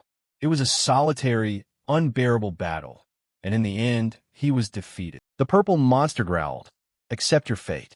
You've already lost. How long do you think that pathetic barrier is going to protect you? Smiling calmly at the arrogance of the massive beast, making it ask what he was laughing at, Jin Woo replied, Nothing. I just feel sorry for you. The Lord of Corrosion couldn't move away from the heart of its own domain. If it had devoured enough land to level up, things might have been different, but it hadn't managed to do so yet. Glaring furiously with all of its crimson eyes, You bastard! Did you come all the way here just to mock me? The main character answered, Of course not. I'm not that free. Found it. Right around here. Down below was a goblin. A lower-tier goblin swallowed by the corrosion. Completely corrupted. Hating all living things, it laughed maniacally at the mage's target, mocking his plan. You know, destroying those things is completely useless. No matter how powerful the magic you use to wipe them out, they'll just respawn inside the corruption soon enough. Tapping the end of his staff firmly against the cracked ground, the male protagonist agreed. If I were alone, that would be true. Summoning a crackling blue magic circle that engulfed the entire goblin camp, he began casting his spell. With just a snap of his fingers, all the goblins vanished from where they stood. It seemed they had all been teleported somewhere else by his power. The Lord of Corruption snapped angrily. Spatial magic? What are you scheming? Nonchalantly waving his hand to the monster, he explained his blatant theft. I'm just borrowing a few of them, so feel free to restock them later. After all, it's not like you have anything else to do. And from now on, you'll be the sub-boss for episode 1 of the Arzalon Saga main quest. I hope you put on a good show. Since I borrowed some stuff, I should probably pay for it, right? Keep the change. He roared in fury, You bastard, I'll kill you. He flipped him off in an extremely provocative manner. That mage turned back around. Meanwhile, back in the bright, sun-drenched forests of the game world, players ranging from level 3 to level 5 were walking through the woods. The buff guy with blue hair, level 5, who was leading the group, spoke up. A goblin hunt? Finally, we got a decent quest. The red-haired mage added. Sister Tia said that the goblins have rare swords, so they'll probably show up soon. Suddenly, the bright forest was plunged into an ominous darkness, forcing everyone to stop in their tracks. They'll be here soon. The female streamer Habiol froze and looked up at the sky. What is this?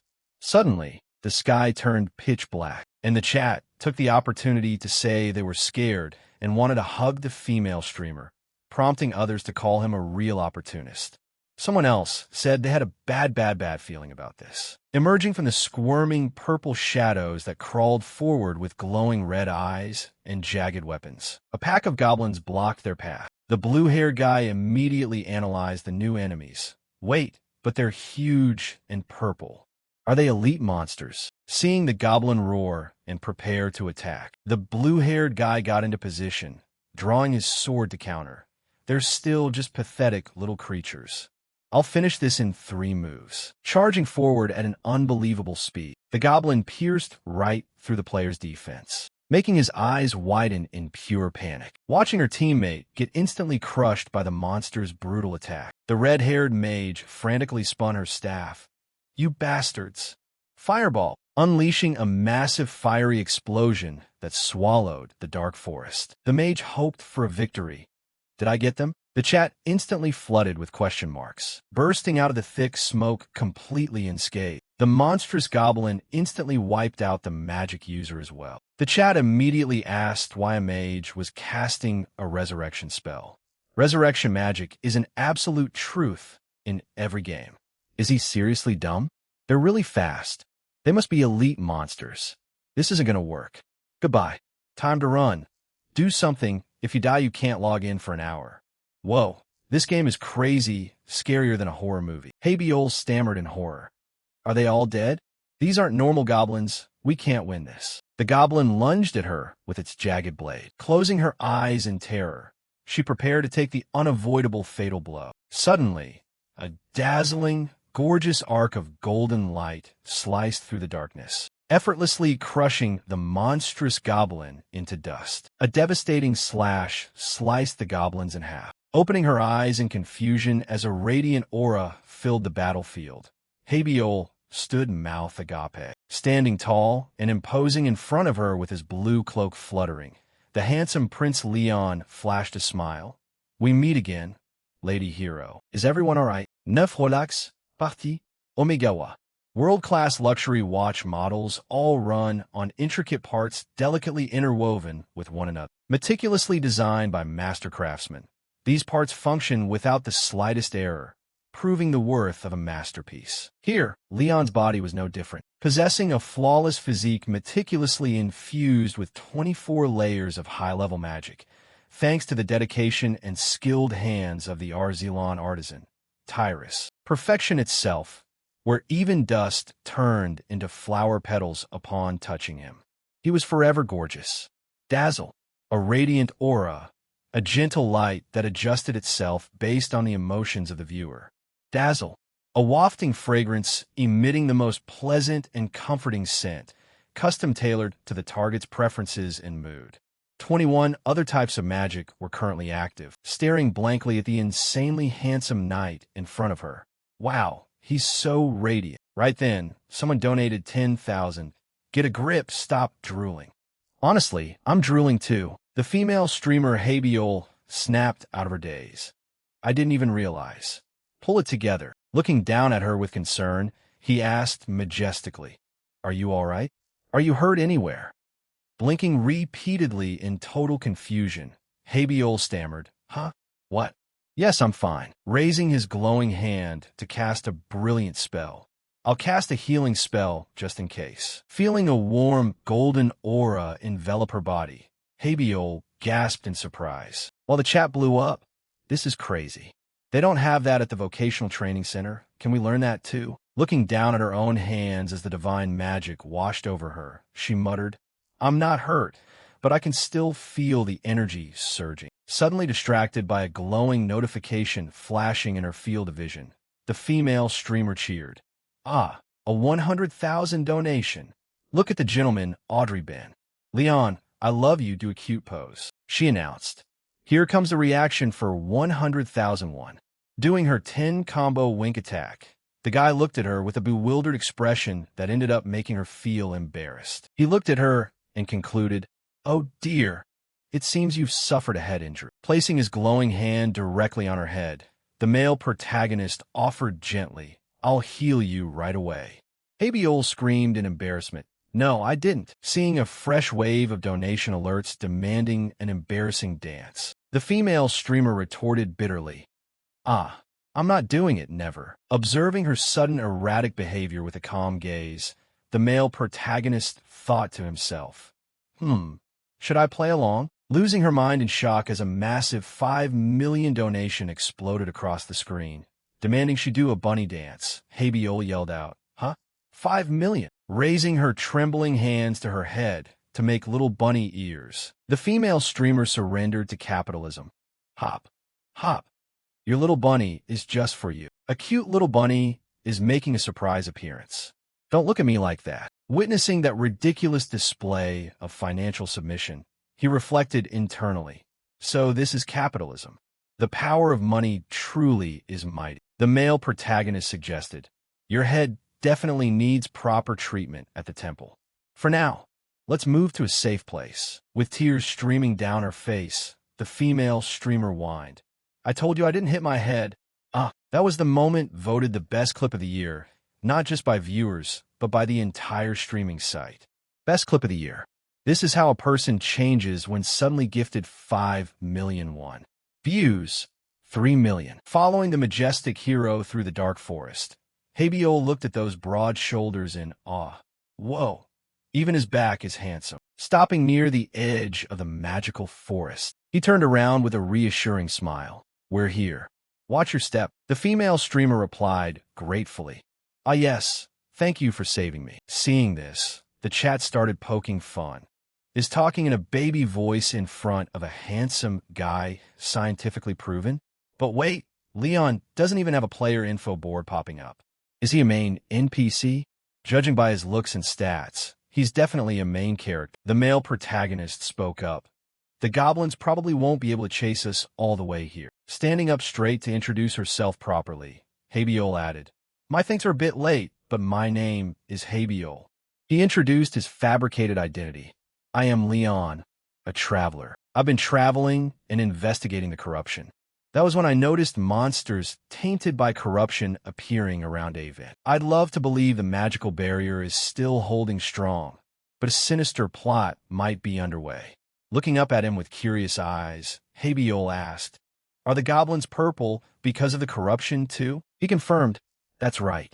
They've been corrupted by it. Analyzing her hidden stats with his supreme Grand Mage vision, Jinwoo made a mental note. Her compatibility is definitely A rank. She could very well become a core member of the expedition. Leon made his official request. My power alone is not enough. I ask of you, warrior, please eliminate the corrupted goblins. Looking at the system alert showing details for an impossible raid quest, Habiol panicked internally. Finally, a main quest. Do I have to gather a subjugation team? But is 200 people even doable? Everyone looks like they're super busy gathering herbs or wandering around everywhere. No, I have to do this because Leon asked me to. Grabbing his hand with burning passion. I'll do my absolute best. After giving Habiol her first quest, Jinwoo got busy taking action. Flashing across the plains to assist other wandering players, Leon took down an incoming wolf and approached a red-haired female player, clutching a basket. He smiled warmly. It's impressive that you were able to gather this many herbs. Even the herbalist in Avent would struggle to pull that off. Flushing bright red at the sudden compliment, that player squealed internally. Hee hee. Leon just praised me. He thought to himself, supporting herb gathering and providing item support, handing a heavy pouch to a surprised bald player in the town square. Here are various potions and items. a small token of my appreciation for you warriors. The player asked with deep concern, "Are you okay giving away this much, Leon? You won't have anything left for yourself." The male protagonist replied, "I'm fine. Don't I still have all of you?" Many touching stories about Leon began spreading throughout the community. Title: I talked to my mom today for the first time in 5 years. I was even too scared to leave my room, but then I thought of Leon.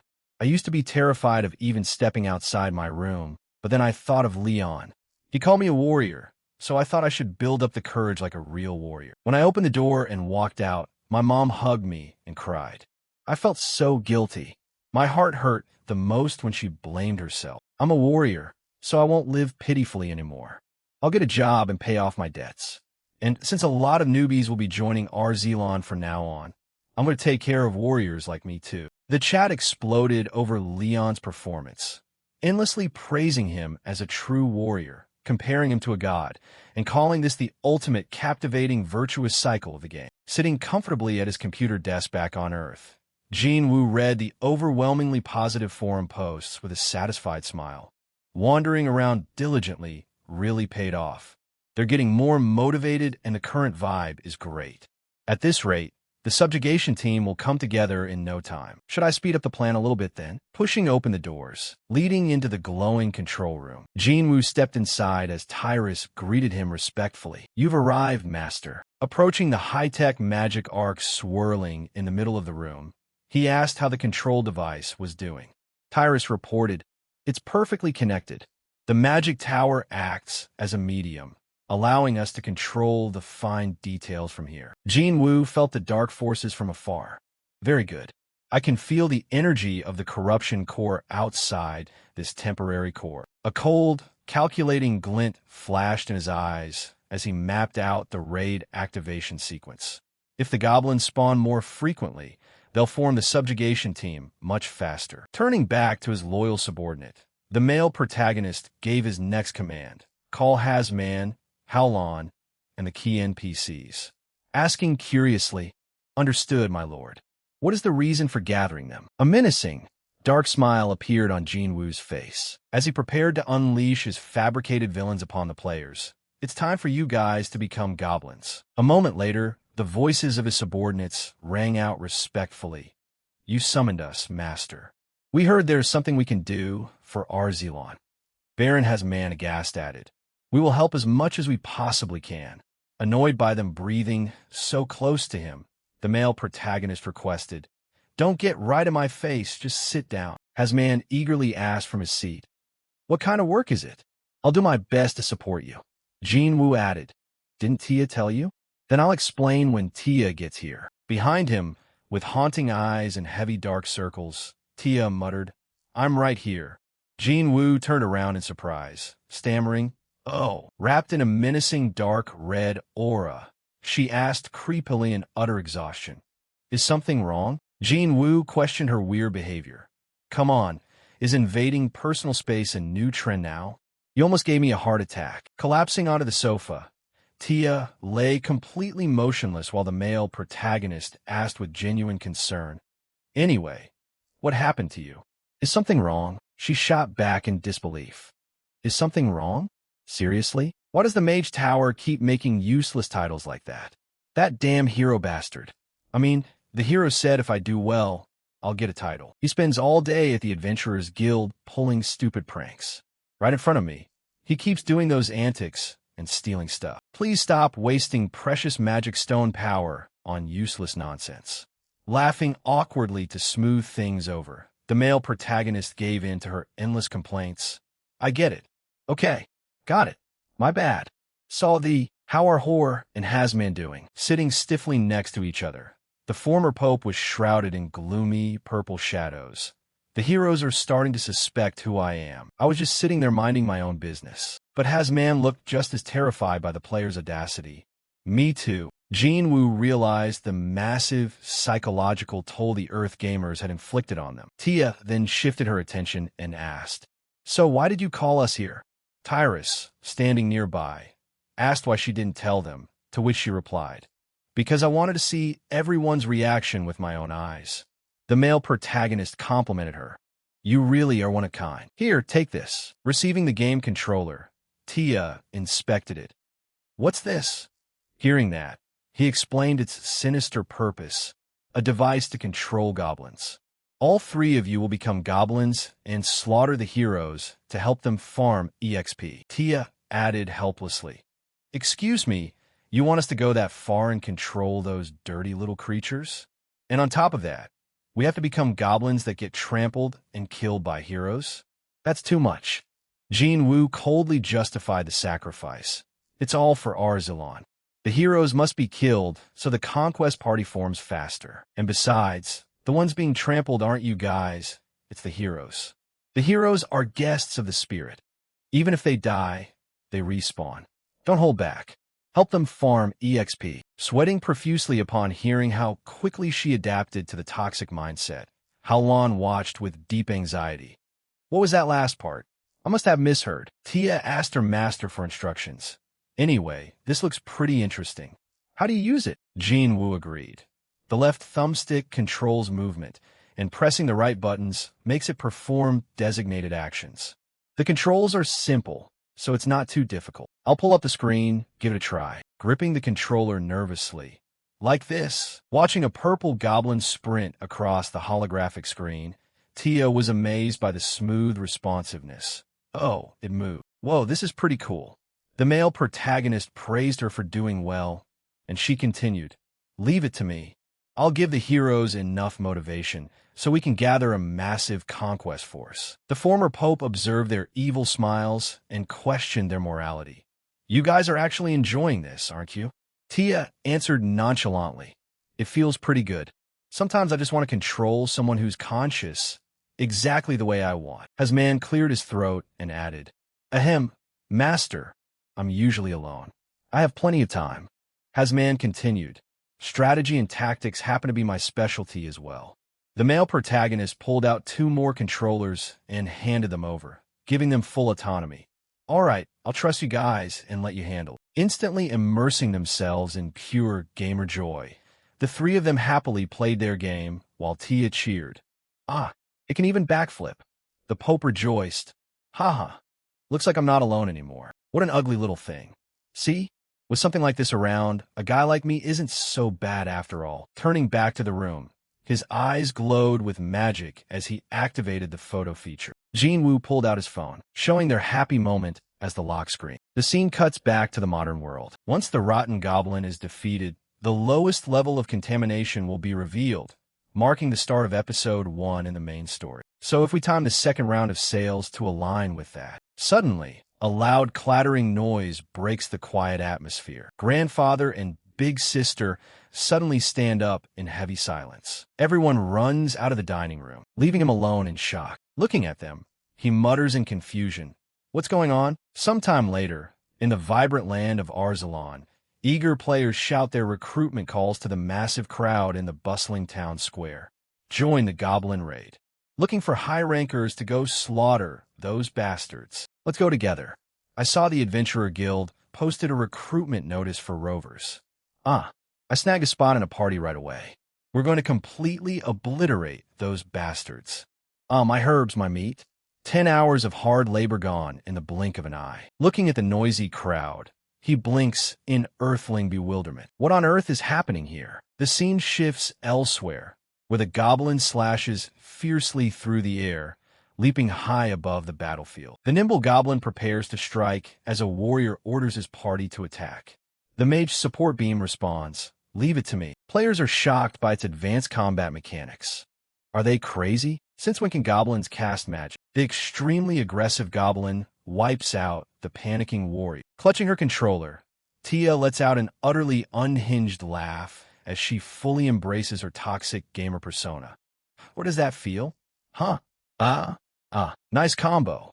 Tyrus nods in agreement. Of course. Seeing this, the male lead realizes and monologues. So was you 3 all along. Turning back with a pale face, Tia gasps. You were here, my lord? Staring at them completely immersed in gaming addiction, their faces utterly exhausted. Have they been doing this nonstop? Feels less like they're nurturing heroes and more like they're torturing them. Must be my imagination. They shout again. Another stupid hero. Great.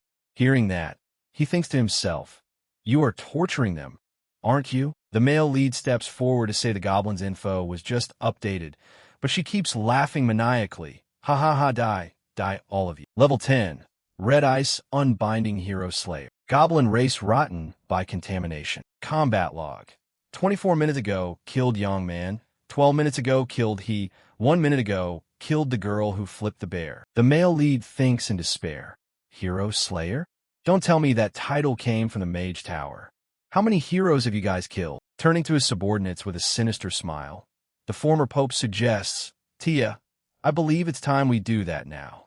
Nodding enthusiastically, Tia agrees. Ah, spot on. Almost forgot the most important part. Approaching a blue player corpse, she places its bare purple foot directly onto the fallen hero's face. The goblin desecrates the corpse with pure malice, repeatedly teabagging the player's face in a blatant act of digital humiliation, driving the vein-popping crowd to point and yell in rage. Hey, look, they're trampling our teammate.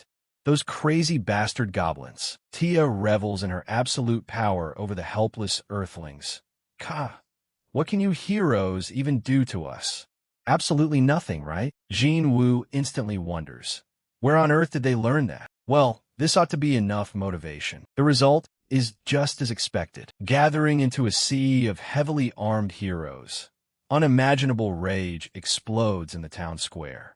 The Earthlings prepare to launch all-out war against the toxic monsters. The male lead, in Leon's body, secretly monologues. The ripple effect is spreading faster and stronger than expected. Now it truly begins. Time to go. In the dimly lit forge, the blacksmith stares with sharp eyes. Uragam, my friend, do you really want to push this to the end? The warrior replies, Man, you talk too much. I'm ready. Let's do it. Gripping the massive metal hammer with muscular hands, the blacksmith smirks. Look at you full of confidence, huh? Let's see if you can keep that face when we're done. Hiya! Slamming the hammer down onto the wooden shield on the anvil. A blinding flash of yellow light bursts forth alongside an ear-splitting bang. With a forced, sweaty smile as the light fades, the blacksmith apologizes while the warrior stares at the system notification of the enhancement failure. Oops, my hand slipped, my bad. What shame. At least you still kept the shield. You're actually super lucky. Throwing his head back in despair, Uragam roars, Damn it, my +4 shield. Female streamer Habiol approaches the crying warrior. Uragam, are you seriously enhancing right before heading off to battle? Looking utterly pathetic with tears streaming down his bearded face, Uragam begs, Yeah, Habiol, is that you? Please comfort me, my enhancement failed. Staring with a completely expressionless, unimpressed face, Habiol mutters, You're a dopamine addict. Just the other day you lost both attempts trying to hit +4, and you're still at it? I heard the success rate for +5 is only 5%. He immediately screams, Still not enough. This dopamine junkie needs a much bigger hit. The blacksmith scoffs, Surely you're not quitting here? You got real guts, huh? A hero, right? Uragam roars, Do it again. I'm betting my entire fortune. Seeing the gambler all in, the blacksmith speaks up, Now that's what I expect from a hero. The female streamer beside him complains, Excuse me, we're about to roll out. What if your gear breaks? Turning in surprise as footsteps approach, Habiol looks up as an imposing shadow falls over her. Habiol, there you are. You've grown so much since the last time we met. Greeting him enthusiastically with a bright smile, Habiol asks, What brings you here? Looking down at her, he gently explains, Before we head out to conquer the goblins, I walked around the village to see how things were doing. Since I was the one who requested this, I wanted to see if I could help the heroes in any way. Habiol feels overwhelmed inside. Our Leon is so sweet. Suddenly rushing into the frame with a terrifying, tear-streaked face, the bearded warrior screams at the top of his lungs. Leon flinches and steps back in fear. Habiol hisses, Hey, you scared the crap out of me. He screams desperately, Please, you have to help me. I'm begging you. Habiol introduces him as he wonders. This is Uragam, our party's tank. As you can see, he's an addict. I mean an enhancement addict. The male lead asks politely, I see, but is there anything I can help with? pointing eagerly at the spot next to him. Just stand right here while I do the enhancement. Looking on with a judging face, Habiol whispers, "Are you seriously trying to use Leon as a good luck charm?" He tells the blacksmith to get to work, and the old man agrees.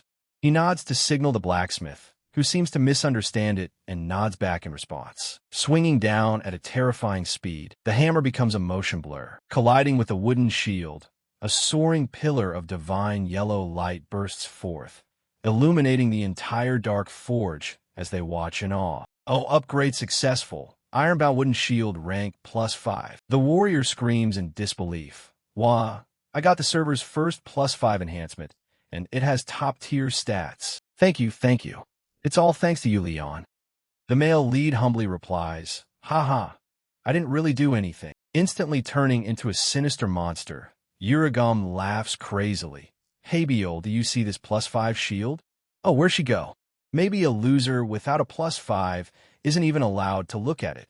Clenching her fists as her face turns red with rage, Habiol snarls, yeah, how dare you? Flashing on the female streamer's interface, a 1,000,001 donation notification pops up, challenging her to successfully enhance to +5 to win the 1,000,001.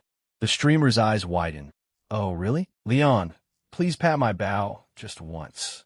Looking a bit overwhelmed but maintaining a gentle smile, he complies, sure thing.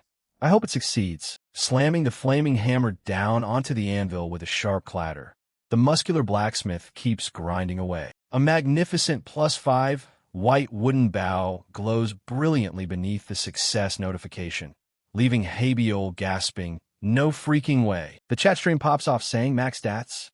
God, Leon is so legit, haha. 2 consecutive successes right when Leon showed up. Unbelievable. Hugging it. The female streamer cheers. I'm so happy, Leon. I love you. Leaning in eagerly, the swordsman begs, Leon, please pat my weapon too. Surrounded from all sides, a crowd waits for their turn. The male lead agrees, sure, it's no big deal. Staring at the endless horde of customers, the blacksmith freezes. With a mischievous smirk from the purple shadows, the male lead whispers softly to the blacksmith, enjoy yourself. Trembling in absolute despair, the blacksmith pleads, save me, pounding away relentlessly at the anvil as golden sparks fly everywhere and countless system success windows flood the screen. The players cheer wildly. All right, Leon Thompson, we're relying on you too. Time to upgrade. Come on, there are tons of people, so please keep the line orderly. Later, the completely exhausted blacksmith mutters with lifeless eyes, I'm totally burnt out. The male lead chats with the beaming female streamer. Amazing. Almost everyone's enhancement succeeded. Your Leon buff is the real deal. He humbly praises the blacksmith. No, the blacksmith simply has incredible skill. Uragam walks beside them muttering, my title as the server's first +5 enhancement lost its value in a flash. A handsome blonde bard appears full of enthusiasm. Habiol Uragam, I heard your enhancement succeeded. I composed a celebration song for you guys. Want to hear it? Strumming his instrument with chaotic, aggressive energy that emits distorted green notes, the bard sings out loud. Oh, congratulations, may your light reside in the hammer. The male lead asks if she knows him, and she replies, he somehow joined our party. When he's around, those goblins don't even dare come near us. Placing a hand on his chin in serious thought, he recalls his memory of Tia. Right, a high elf's hearing is extremely sensitive.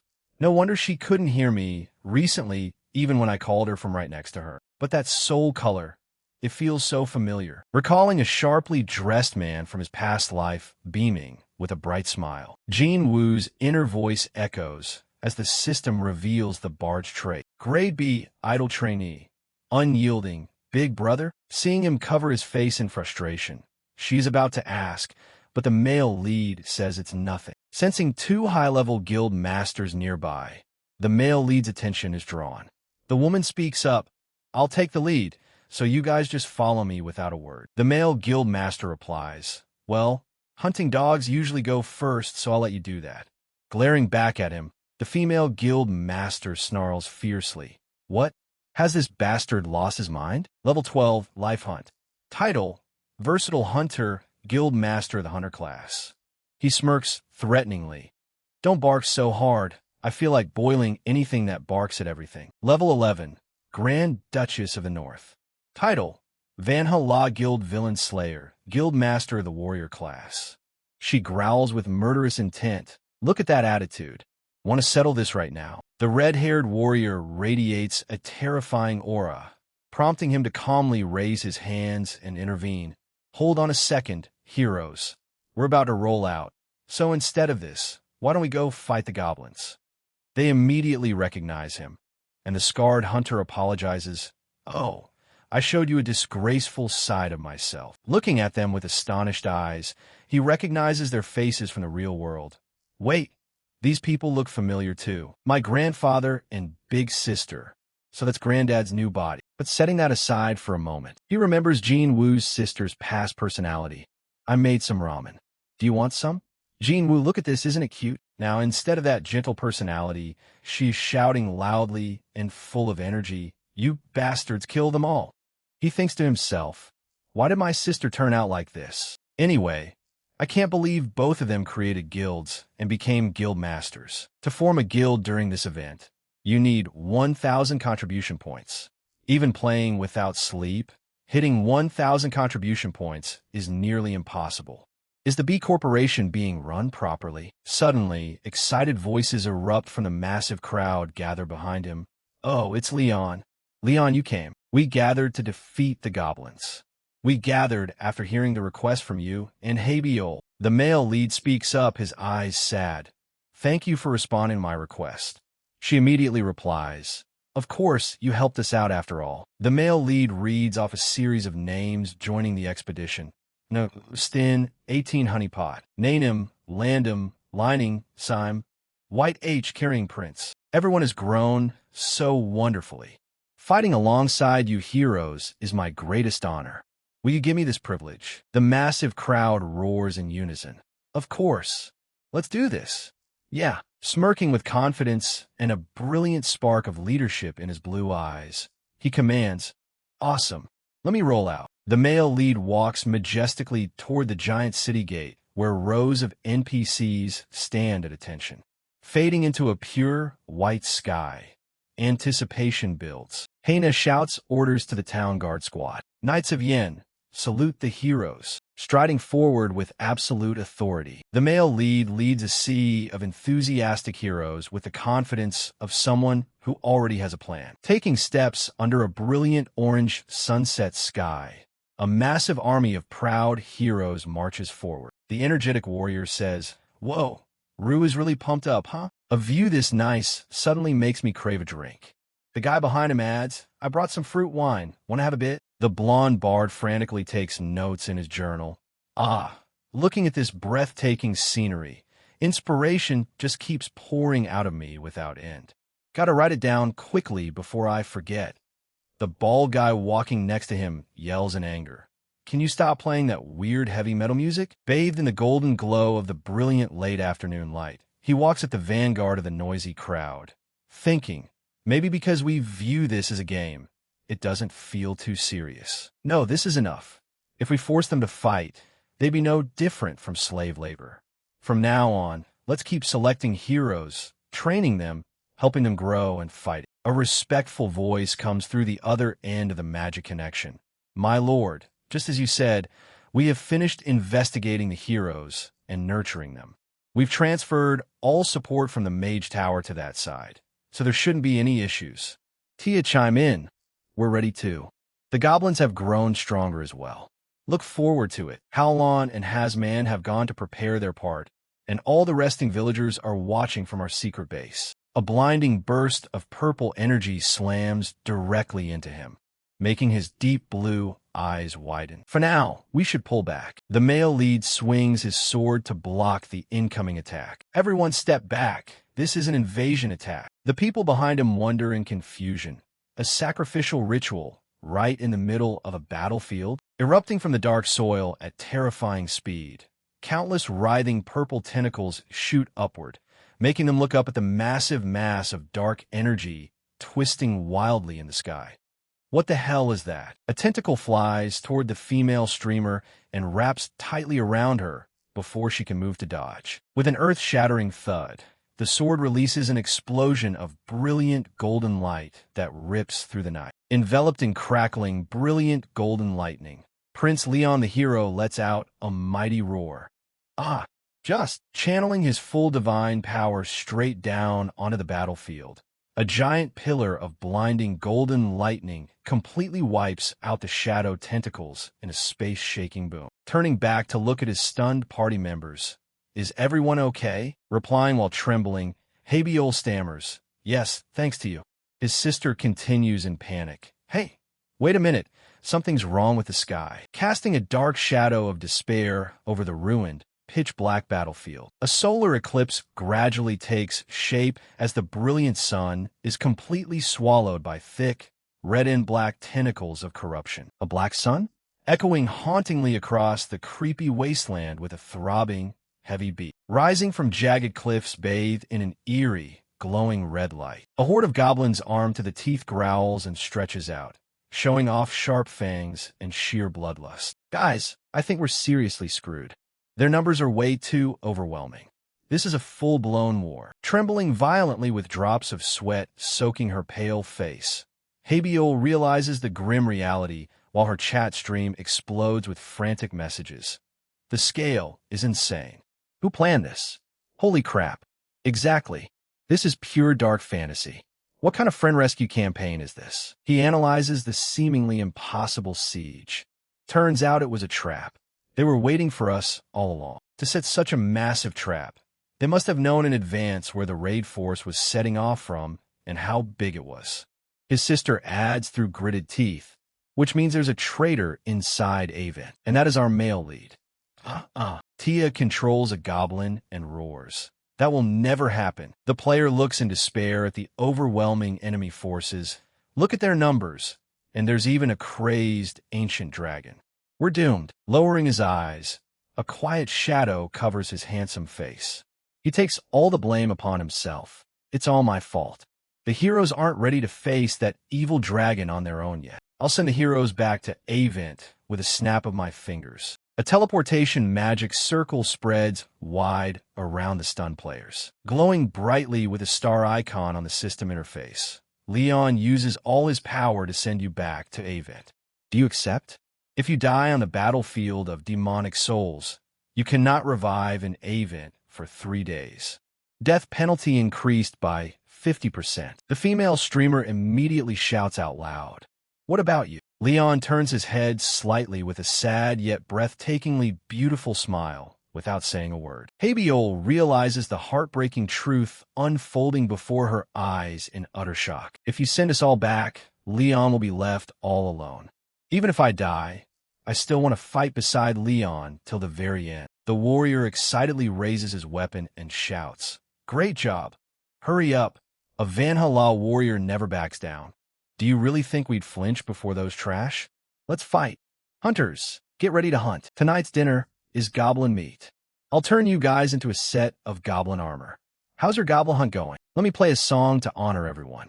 We're far from backing down before that trash. Turning back with wide, surprised eyes to look at his army burning with fighting spirit, he sincerely warns them of the extreme danger lying ahead. Heroes, this time will be much harder than before. Are you guys really okay with that? Clenching her fists with fiery eyes, Habiol shouts resolutely. Of course. Standing tall to face the trial, Prince Leon breaks into a deeply moving smile of a true hero. Thank you, everyone.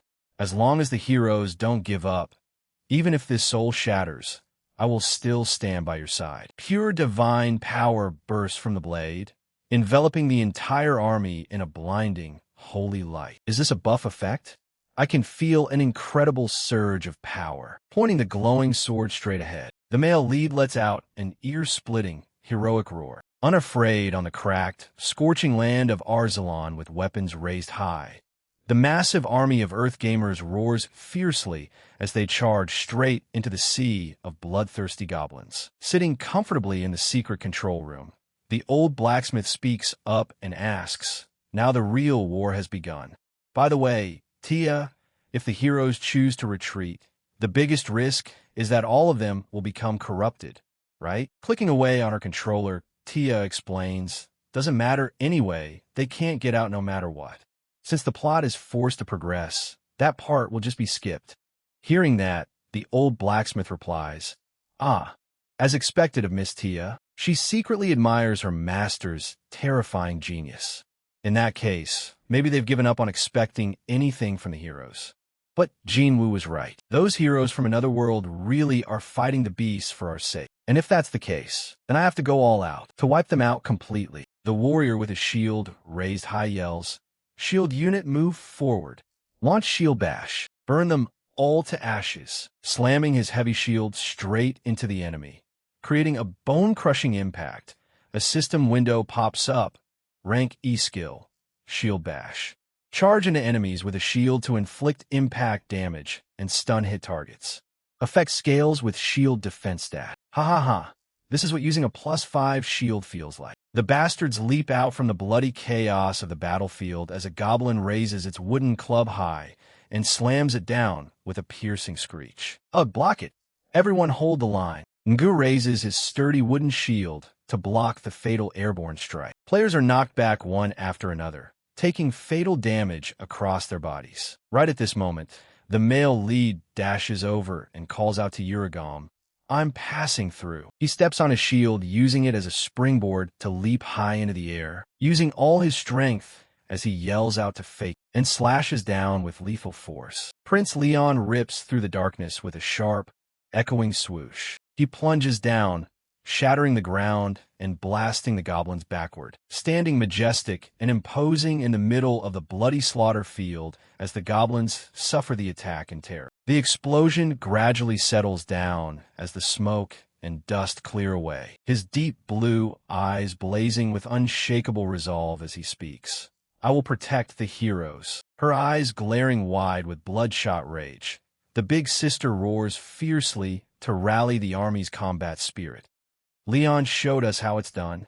Vanhalawantai virus etek." Accompanied by heavy footsteps shaking the ground, the player army raises their weapons all at once and charges forward like a surging tsunami of hype. She swings her giant axe hard, cutting through the air with a sharp, cold swoosh. The purple goblin spits blood and is completely finished off. She smirks slightly as the monster screams in agony. The mage party unleashes their strongest elemental magic, accompanied by ear-splitting boom zaps, fireballs, wind blades, and magic missiles slam straight into the middle of the monster formation. Earth-shattering blasts of magic explode, burning the goblins in a sea of bright golden fire. Ugh, there are too many of them. At this rate, I'm going to run out of mana.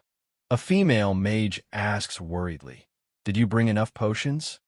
Frowning helplessly, the male mage replies, "Probably not even enough." Seeing this from behind, Singer Hua thinks to himself, everyone is fighting with all their might. This is the heat of the battlefield. If that's the case, I shall play a battle song dedicated to everyone. His song leaves the mage party staring in wide-eyed shock. Feeling the pure energy overflowing in the air, the black-haired mage exclaims. The moment he started playing music, mana began gathering around his body. What? So playing music recovers his stamina and mana. If anyone is low on mana, absorb it from the romantic bard. I am more than happy to keep playing. If my performance gives everyone strength, you get an invaluable buff. He shouts excitedly. Oh, if my performance can help, I am more than happy to. Swinging their weapons and diving into the melee with a brand new surge of momentum. Players smash through the goblin formation with loud metallic clangs and thuds. Drawing her bowstring so tight that beads of sweat pour down, Habiole focuses deeply on her target.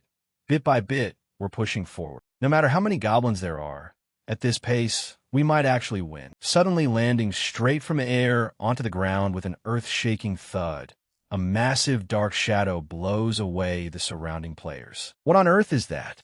Did something just fall from the sky?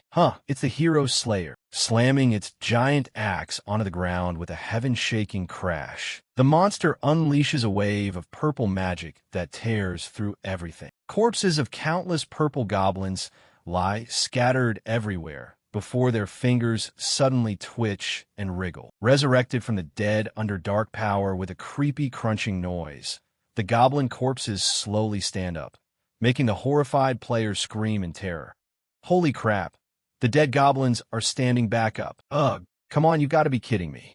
How are we supposed to win this? The system confirms surviving heroes at 639, then drops down to 579. Players scream miserably while the system panel ruthlessly updates the remaining hero count.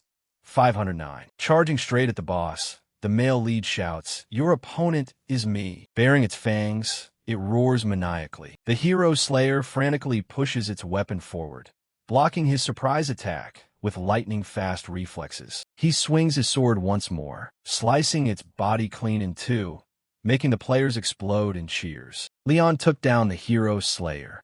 Woo! Out of nowhere, purple magic spikes shoot forward, piercing right through the corpse of the just-defeated goblin. Dark tendrils begin infecting it with their wicked magic. Standing frozen on the spot, they watch dark purple gas burst forth in plumes. Leon and Habiol's party stand frozen in silent shock.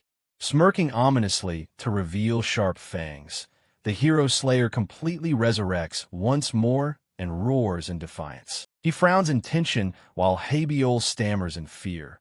"Leon, what is going on?" Pointing his finger toward the tall, pitch-black tower, the male lead analyzes the situation in a grave voice. "Do you see that black pillar?" Inside the magic mana convergence room, a magic circle is continuously summoning and resurrecting them. She asks anxiously, "How do we stop it?" He places absolute trust in his comrades. "If I'm not mistaken, there should be an energy core right in the center. I'll do my best to break through and open a path. So you heroes," interrupting him with a bright, confident smile and firmly clenched fists, Habiol promises, "That's right, we'll destroy that core." Regaining his strong, fighting spirit, the male lead charges forward, leading the army.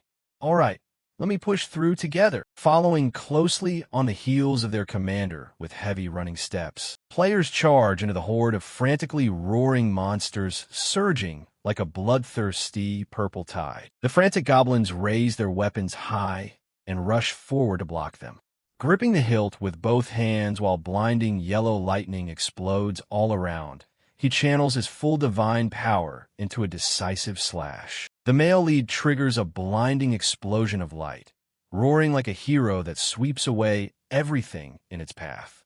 A brilliant yellow lightning storm incinerates hundreds of goblins with a terrifying zap, parting the dense sea of monsters to create a straight path leading directly to the Dark Tower. The player group charges forward along the open path, sprinting frantically with her bow already drawn, when she is suddenly ambushed by the hero slayer charging at lightning speed, and he takes the strike directly with his armored shoulder. He protects her in the nick of time.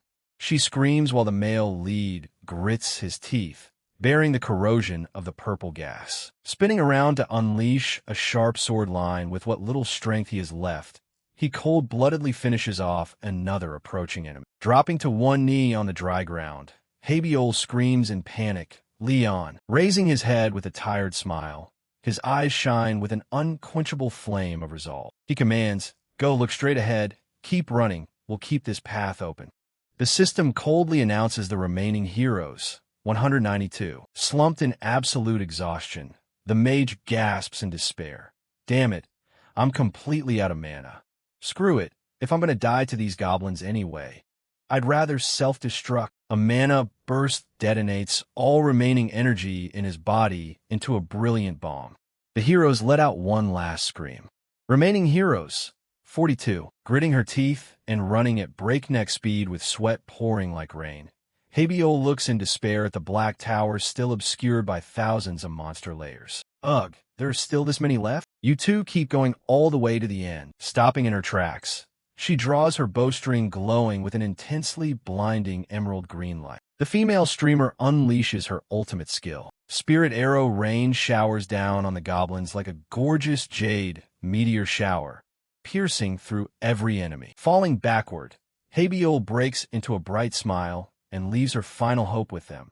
"Hee hee, you guys better destroy that core." Now only two final players remain. standing before the monster's toughest line of defense. The male lead's grandfather screams, "Ugh, don't stop. We can't let teacher ruin and our comrades' sacrifices be in vain."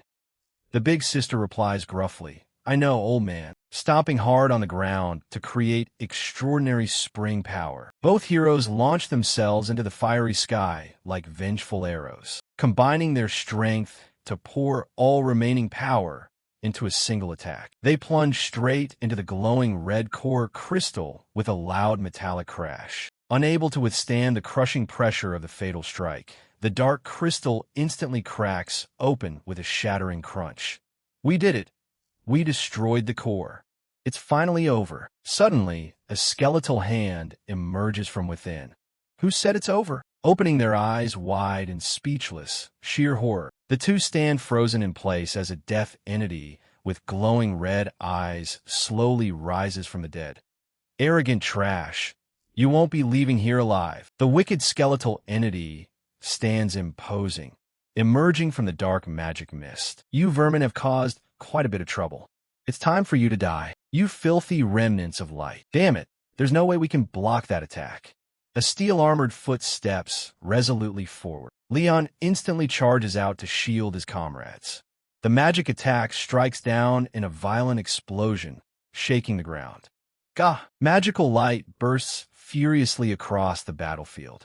"Leon, my lord Leon, you vermin really don't know when to give up. Wipe out the rest of them." A giant, ferocious monster appears right behind everyone. "We fought so hard to get here. We won't back down now." Gritting his teeth through the pain, Leon smiles resiliently and asks, "Right, heroes?" The players shout in unison and charge forward together. "For sure.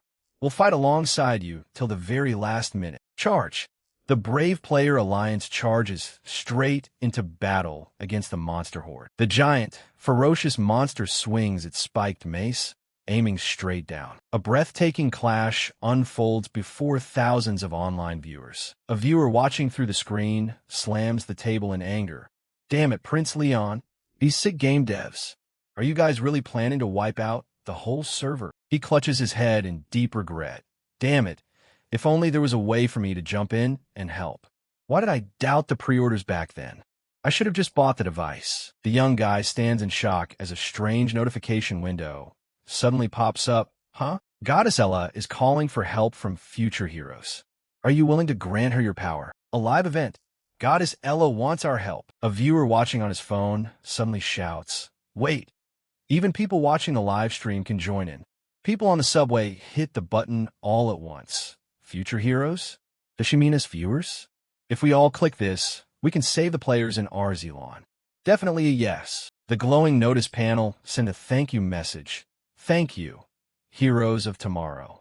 Your benevolence will illuminate the world of Arzelon." The enraged monster swings its weapon wildly, attacking the frontline forces. Golden specks of light suddenly shine brightly across the battlefield sky. A holy magic halo surges and ignites the monster's arm. The female warrior looks up in daze at the bizarre phenomenon unfolding before her eyes. The monster writhes and shrieks in agony. Where is this light coming from? It's burning the troll. Leon held out his hands to catch the specks of light, then calmly explained, "Goddess Ella has materialized the unified will of the heroes." "The will of the heroes?" "Ella gave up everything she had just to bring all of you to this world. She recognized your bravery and unyielding determination to fight against the erosion when no one else dared to." Leon took resolute steps toward the towering dark monster. She saw that in every single one of you. Leon pleaded earnestly, "It is thanks to you that we can finally hope for a future free from this nightmare. I beg you to grant me the strength to forge a miracle." His teammates immediately shouted in support. "You don't even have to ask. We've always got your back." The demon roared in sheer disbelief. "I can't believe they actually managed to summon Ella's light." He bellowed a ferocious threat. "I will slaughter every last one of you before this goes any further." The holy maiden clasped her hands, casting barrier magic to block him. "I won't let you do that," she declared solemnly. "A vile monster like you has no right to touch them." The raid boss raised his head in shock. "Is that Ella's power?" A cascade of divine light crashed down, making him shriek in excruciating pain. He writhed and howled in desperation as he burned, his dark energy completely vaporized by the brilliant radiance. The Holy Maiden offered words of praise. "Brave heroes, you have fought so courageously to survive up until this moment. I am but a humble servant of Mother Ella. Your courage has become a beacon guiding me to this battlefield. It's a true honor to meet you, Holy Maiden. We clearly beat it to a pulp. But do we really have enough firepower to take that thing down?" The Holy Maiden calmly reminded them. "We'll have time for proper introductions later. Our battle isn't over yet. We clearly beat it to a pulp, but do we really have enough firepower to take that thing down? I will tear you to pieces. I'll slaughter you all." That's right, we managed to land a critical blow by chance. But our current forces just aren't enough. She cried out in a panic. "Wait, what? So we're still doomed?" The Holy Maiden offered a gentle smile and explained, "Victory will be nearly impossible with just the two of us." She extended her hand, activating a dazzling magic circle, which is why we'll borrow the power granted by the heroes of the future. Leon looked down at the magic array beneath his feet in awe. "Is that a spell?" The Holy Maiden channeled the miraculous light granted by the future heroes to cast a wide-area resurrection on all fallen players. "Hold on. The dead players are starting to revive." Habiol gasped in shock as she felt a surge of brilliant magical energy burst around her. "Huh?" Jean Wu's older sister stared blankly at the glowing elf girl. "Wait, is that the elf girl? No way. I'm actually back to life. Mass resurrection is actually happening. We're back. Let's get him." The male warrior raised his fist with a triumphant shout as his body fully regenerated. "I'm alive. I knew they wouldn't just leave us all to wipe." Surviving heroes, 203. Waves of players continuously respawned on the glowing golden magic circle. "Oh my god, we actually made it. I'm back. This is crazy. I really got resurrected." The number of surviving heroes surged to 554. Squads drew their swords and notched their arrows in unison, charging forward. Thank you so much to all the viewers watching stream. Everyone will receive a soul link in the next drop. Praise the Holy Maiden. The count of surviving heroes climbed to 742. Chairman Li Jin Wu resolutely led the defensive front line. Surviving heroes reached 802. A miracle of light. Over 6 million sponsored lives. The young heroes excitedly raised their hands high, chanting, "Charge! For the glory of Arzelon." The army of players clashed fiercely with the horde of giant monsters. "Attack! Protect Arzelon at all costs." Prince Leon looked around in bewilderment at the fiery momentum of the player alliance. A thrilled smile broke across his face as the plan unfolded far better than expected. Leon burst into a proud, triumphant laugh right in the middle of the battlefield. Meanwhile, back at the Magic Tower, all the arcane calculations were crashing into each other.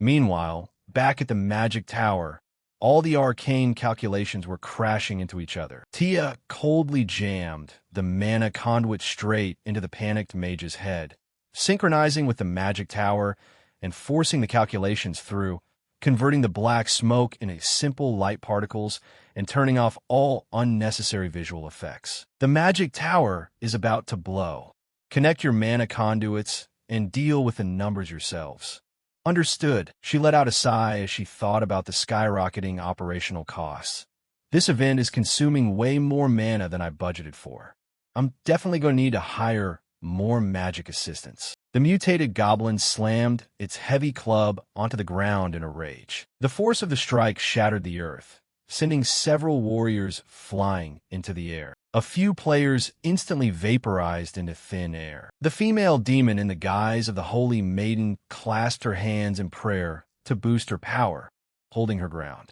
The heroes and players excitedly pushed themselves back up as the healing circle glowed beneath them. "Man, we're back on our feet.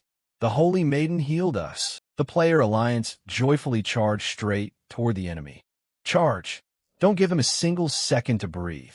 With Lord Leon and the Holy Maiden fighting beside us, there's no way we can lose." Warriors rushed forward with their swords drawn, slashing straight through the giant monsters and ripping them apart. Magical strikes detonated continuously across the monsters' bodies. Keep pouring on the spells.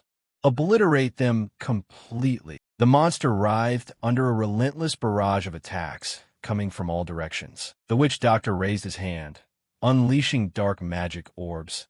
"You impudent worms!" The holy maiden clasped her hands in prayer, emanating a radiant aura. "All your struggling is in vain." Her magic erupted in midair, shattering the enemy's attack. "Keep moving forward. I'll block his spells." The holy maiden is the absolute best. An elf player laughed in sheer delight as energy surged through his body. "Why do I feel so pumped up? This has got to be the holy maiden's blessing. Man, this feels amazing." The holy maiden smiled, revealing a small, captivating fawn. "Hang in there, everyone. May my blessing lead you all to victory." Captivating breath is a charm skill released by succubi, inducing an ecstatic state that sacrifices mental resistance in exchange for overwhelming physical energy. Meanwhile, down on the battlefield, Howlon gritted his teeth, barely enduring the intense strain. That's he who's risking her life to turn her demonic power into holy miracles every single time she casts a spell. This is undoubtedly a sacred trial. As the last remaining pope in this world, I must fulfill my divine duty. I refuse to crumble under the role destiny has thrust upon me. Max out those buffs. Take that orc down. Jean Wu's older sister swung her massive battle axe with a furious roar, cleaving through the air. "Take this." The powerful downward chop split the monster's body clean in two. The monster's head was cleaved right down the middle, spraying blood everywhere under the devastating force. The monster's massive body collapsed on the ground, shaking the earth. The giant orc crumbled into ash before everyone's stunned eyes. It's turning into ash. We actually did it. The orc is dead. Jean Wu's sister raised her axe in victory. The livestream audience cheered in wild excitement. Absolute masterpiece. "Curse you, you filthy trespassers. I can't believe you actually killed my orc. You're out of moves, Lich. Don't let arrogance consume you, Leon. I will personally wipe the last trace of the royal bloodline from this world." Jean Wu smirked with a villainous grin, asking Hasman if they should crank up the special effects for the finale. Hasman gave a mischievous chuckle and immediately chimed in. "Coming right up." The Lich raised his hand, gathering a vivid green magic. "Initiating now. Master, permit me to borrow the light of everyone gathered here." Prince Leon raised his sword high, its blade blazing with a brilliant golden aura. He charged forward, unleashing a wind-cleaving strike directly at the monster. His flaming sword repelled the enemy's dark magic attacks. The two traded blows relentlessly, unleashing explosive bursts of raw magic. The knight closed the distance, swinging his blade to slice through the dark energy. Habiol and the nearby players stared with wide eyes, completely stunned as the terrifying magical pressure tore through space and swept across the battlefield. "Prince Leon, it's time to put an end to this ill-fated connection between us." The ground around them began to tremble, and water surged up violently. A massive boulder wrapped in dark energy was lifted high into the air. The Lich hurled the giant boulder straight toward Leon. Prince Leon raised his sword, which was now ablaze with a blinding aura. He concentrated his magical energy into the blade, his eyes filled with absolute resolve. The slash was effortless yet packed with immense power. A wave of pure, holy light surged forth, flying straight toward the Lich boss. His hideous face contorted in the face of the overwhelming holy power. The Lich boss howled in agony as his body was consumed by the magic.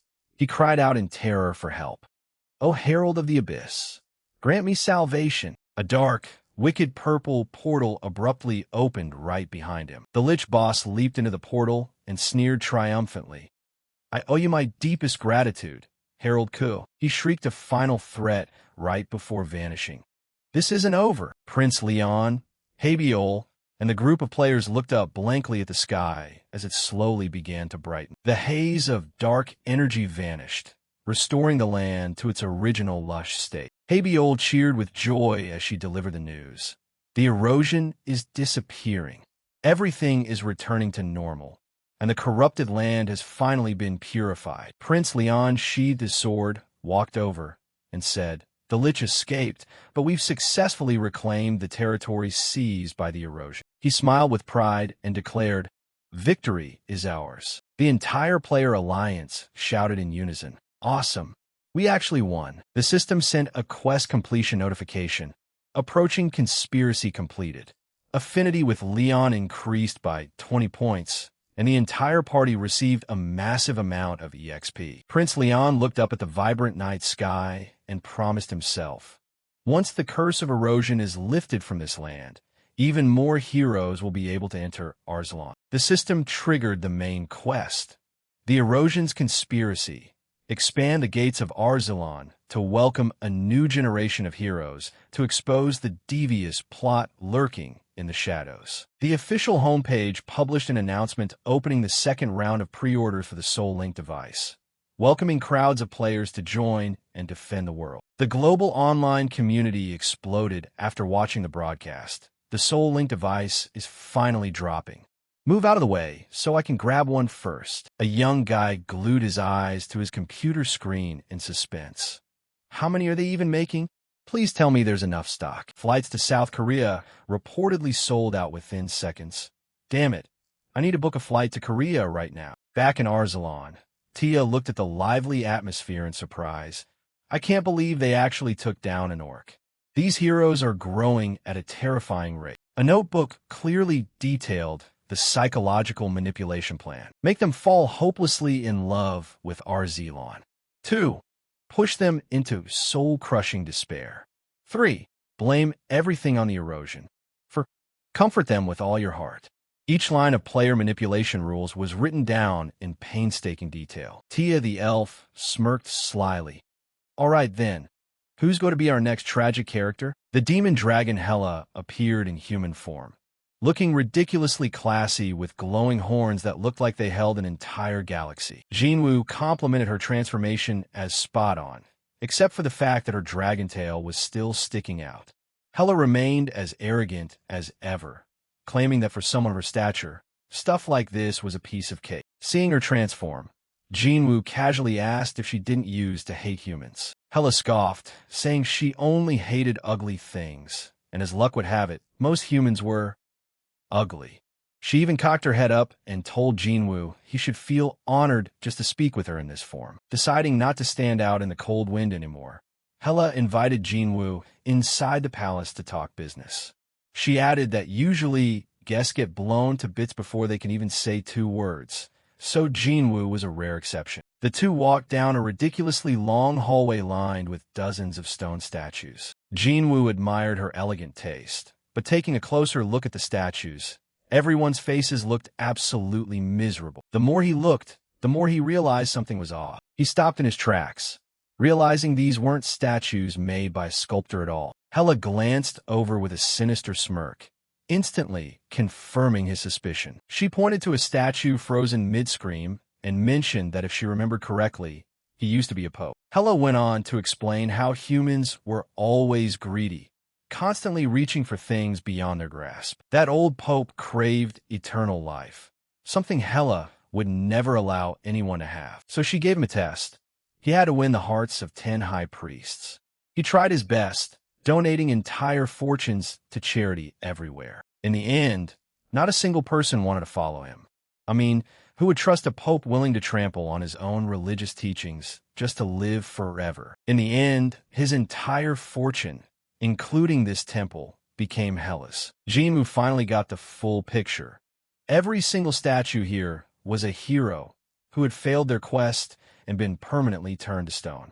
Typical brutal demon dragon style. Taking a seat, Hela picked up her usual rant about despising humans, calling the sight of them being miserable something truly beautiful. After hearing this highly educational story, all Jinwoo could do was give an awkward laugh.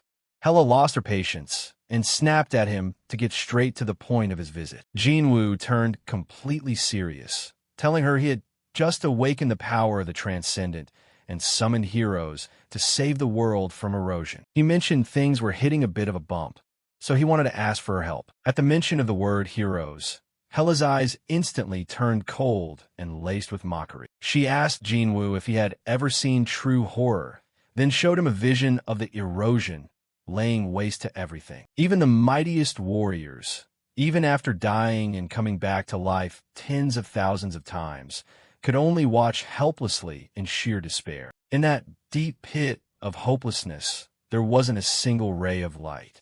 Even Hela herself, an ancient demon dragon, had once cowered in fear before this catastrophe. She wondered how much longer she had to endure this torment before being completely swallowed up.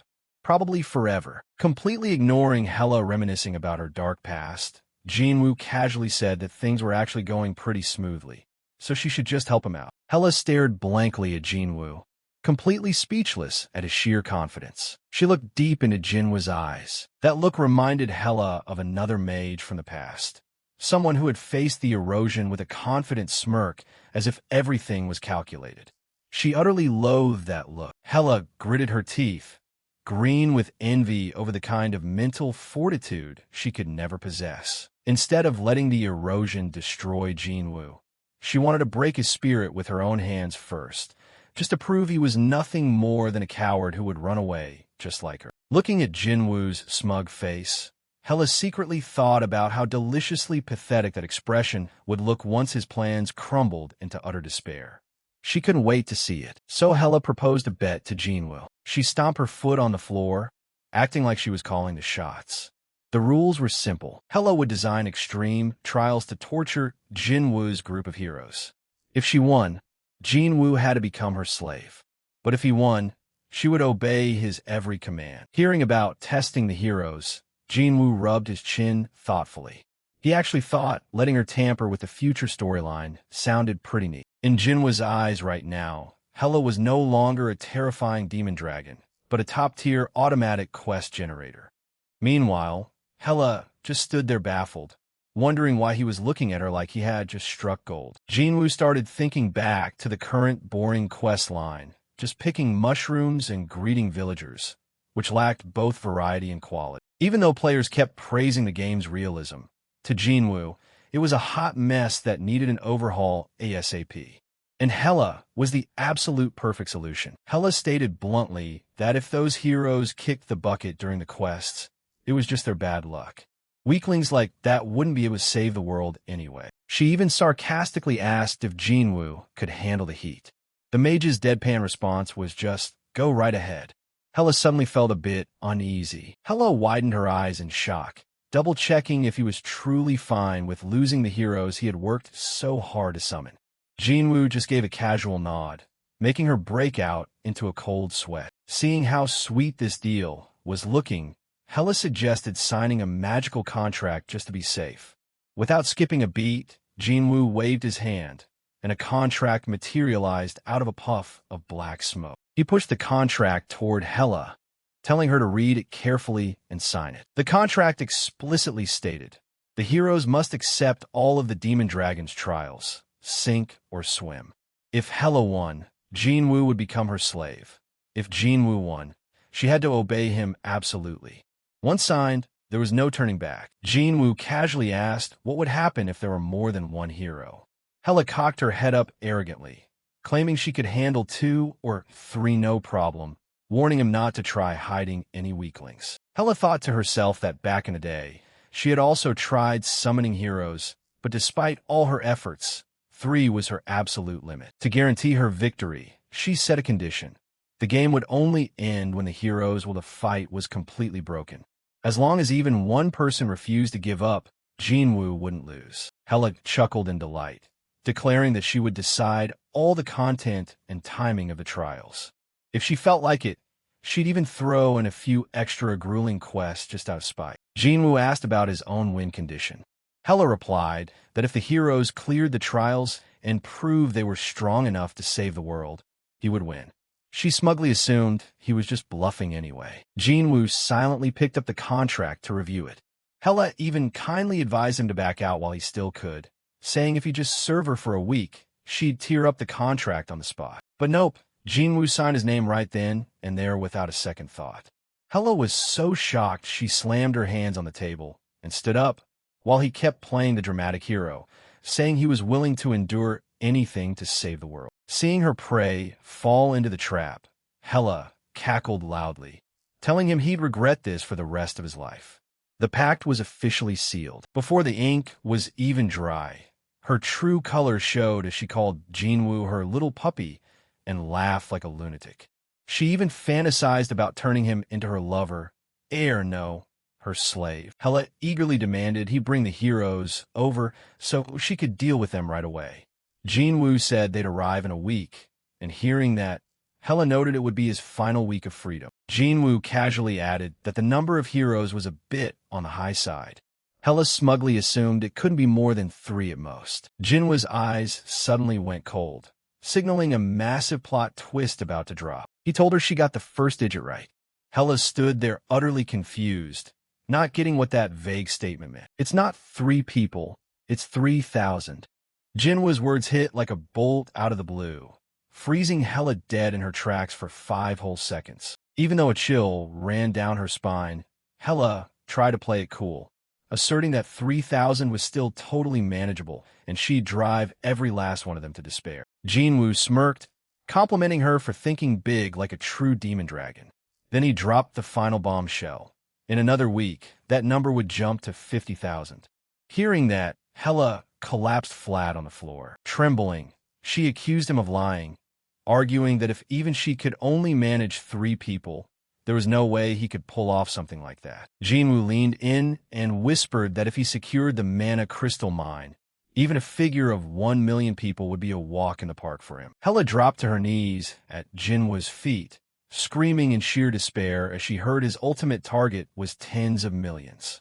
Panicking, she begged him to wait up. Jinwoo turned on his heel and walked away, making sure to say he'd see her again in a week. Hella finally realized she had just signed her own death warrant for eternal hard labor. She weakly called out after Jinwoo, hoping he still had a shred of conscience left to turn back. Hella backed down and begged for peace, but Jinwoo threw the exact clause in the contract back in her face. The pact could not be canceled under any circumstances. Jinwoo gave a bright, sunny smile, praising her for drafting a flawless contract. He casually reminded her that these heroes keep dying and coming back to life continuously, so she'd better brace herself to work her butt off. Looking at Jinwoo's angelic smile, Hella now only felt a cold shiver running down her spine. The once proud demon dragon was now crawling flat on the floor, weeping over her grim future ahead. The system announced that this was the exact moment Jinwoo successfully subdued the demon dragon, an unprecedented feat no one had ever accomplished before. Official notification: Jinwoo now possessed his very own SSS rank quest generator. So from now on, he had a high-end servant whose sole job was to torment the players. After a period of maintenance, the grand showcase for Arzelon Saga officially kicked off with massive backing from the Osun Group. Everyone from gamers and reporters to influencers showed up in full force to witness this moment. The streamer guy Yurigam live-streamed while marveling at the event's top-notch cosplayers. While busy doing his thing, a diehard fan recognized him instantly. The crowd started swarming him for autographs. Yurigam's fame was no joke now. Yurigam couldn't wipe the grin off his face, all thanks to this Arzelon game that bumped his view count from 200 straight into the hundreds of thousands. Just as he was riding high, he paused when he noticed a massive line of people waiting for something up ahead. Yurigam pushed through the crowd to see if some streamer hotter than him had shown up. But what met his eyes made him freeze for a good few seconds. Turns out people were passionately hugging and taking photos with a character display. Beside the display was a literal mountain of fan gifts piled sky high. It was a life-size figure of Lee Jinwoo looking sharp as hell in a slick suit. People in the crowd were straight up kneeling and praying to the figure to bless their gacha pulls for a soul-link device. Rumor had it even Chairman Lee Unsung of the Osun Group had come out here to kneel and pray for good luck. In everyone's minds, they pictured the powerful chairman on his knees praying for top-tier loot drops and successful gear enhancements. This powerful old gentleman sure seemed to have been standing there praying for quite a while. Shifting back to reality, Yurigam also silently placed a hand over his heart to offer his thanks to the creator. With the showcase about to start, he quickly made his way straight into the main performance hall. The venue inside was packed to the brim, with the organizers asking everyone to quickly settle into their seats. Suddenly, the lights went out, plunging the entire hall into darkness. The entire ceiling abruptly turned into the sky of Arzilon. The simulation tech was genuinely insane. Uragam screamed into his camera, and his chat exploded in sheer excitement. A powerful guitar riff ripped through the air, shattering the silence. The legendary band Osiris unexpectedly took the stage, leaving the audience in utter shock since they had already retired. The frontman announced that they reunited solely at the call of the creator of Arzilon. The whole venue went wild, as chants of "For Arzilon" echoed everywhere. The band delivered a high-energy farewell to the audience and the Osung group. Han Yongxian stepped onto the stage, asking for another round of applause for the performance they just witnessed. He introduced himself as the head of FS Games Salvation Department. Han Yongxian began his presentation on the preparations for the upcoming official release. He expressed deep emotion over the overwhelming player support since the project's inception. Next up was a showcase of the fresh new content lined up for the official release. A majestic view of the world of Arzilon lit up the massive screen behind him. Han Yongxian went over social initiatives like the item shop and charity events. Side features like mobile chat and emotes were also added to boost interaction. But to bring in even more heroes, they had set up a truly special service. It was the Soul Link Game Room, a state-of-the-art virtual reality cyber cafe concept. They were converting an entire building into a gaming complex, allowing players to pull all-nighters since it had the same refreshing effect as actual sleep. The crowd lost their minds, with someone even declaring they'd spend their entire vacation inside that net cafe. Right in the middle of the presentation, someone ran up and whispered something into Han Yongxian's ear. The whole hall started buzzing, wondering what kind of unexpected issue had popped up right in the middle of the event. Han Yongxian announced that an unscheduled special guest had just arrived, and a silhouette began walking out onto the stage. Li Jinwu officially stepped onto the stage to thunderous cheers from the entire crowd. He smiled brightly, introducing himself to the thousands of audience members as the representative of FS Games. Jinwu joked that he had just rushed over here a mere 3 hours ago. First, he bowed his head to apologize for not being able to supply enough Soul Link devices for everyone due to strict chip inspection procedures. Down below, die-hard fans screamed that they were willing to wait forever for their god. After thanking everyone for their understanding, he moved on to introduce the upcoming content for the official release. It was Eroded Lands, an extremely dangerous and challenging zone meant for the heroes. Jinwu stressed that our Xilon Saga was a world shaped entirely by the player's own actions. He explained that the main storyline was just a guiding light, leaving endless possibilities to be processed by the AI Hellby. The main storyline had actually been pre-written by Lady Tia within the pages of magic books. This was actually a masterclass scam by Jinwu to dump all responsibility onto the gamers if anything went wrong. He enthusiastically announced a lineup of new towns with unique features that would be unlocked. The screen displayed Lunati, the village of the Beastkin, sending a wave of excitement through the hall because the designs were ridiculously cute. The audience went wild.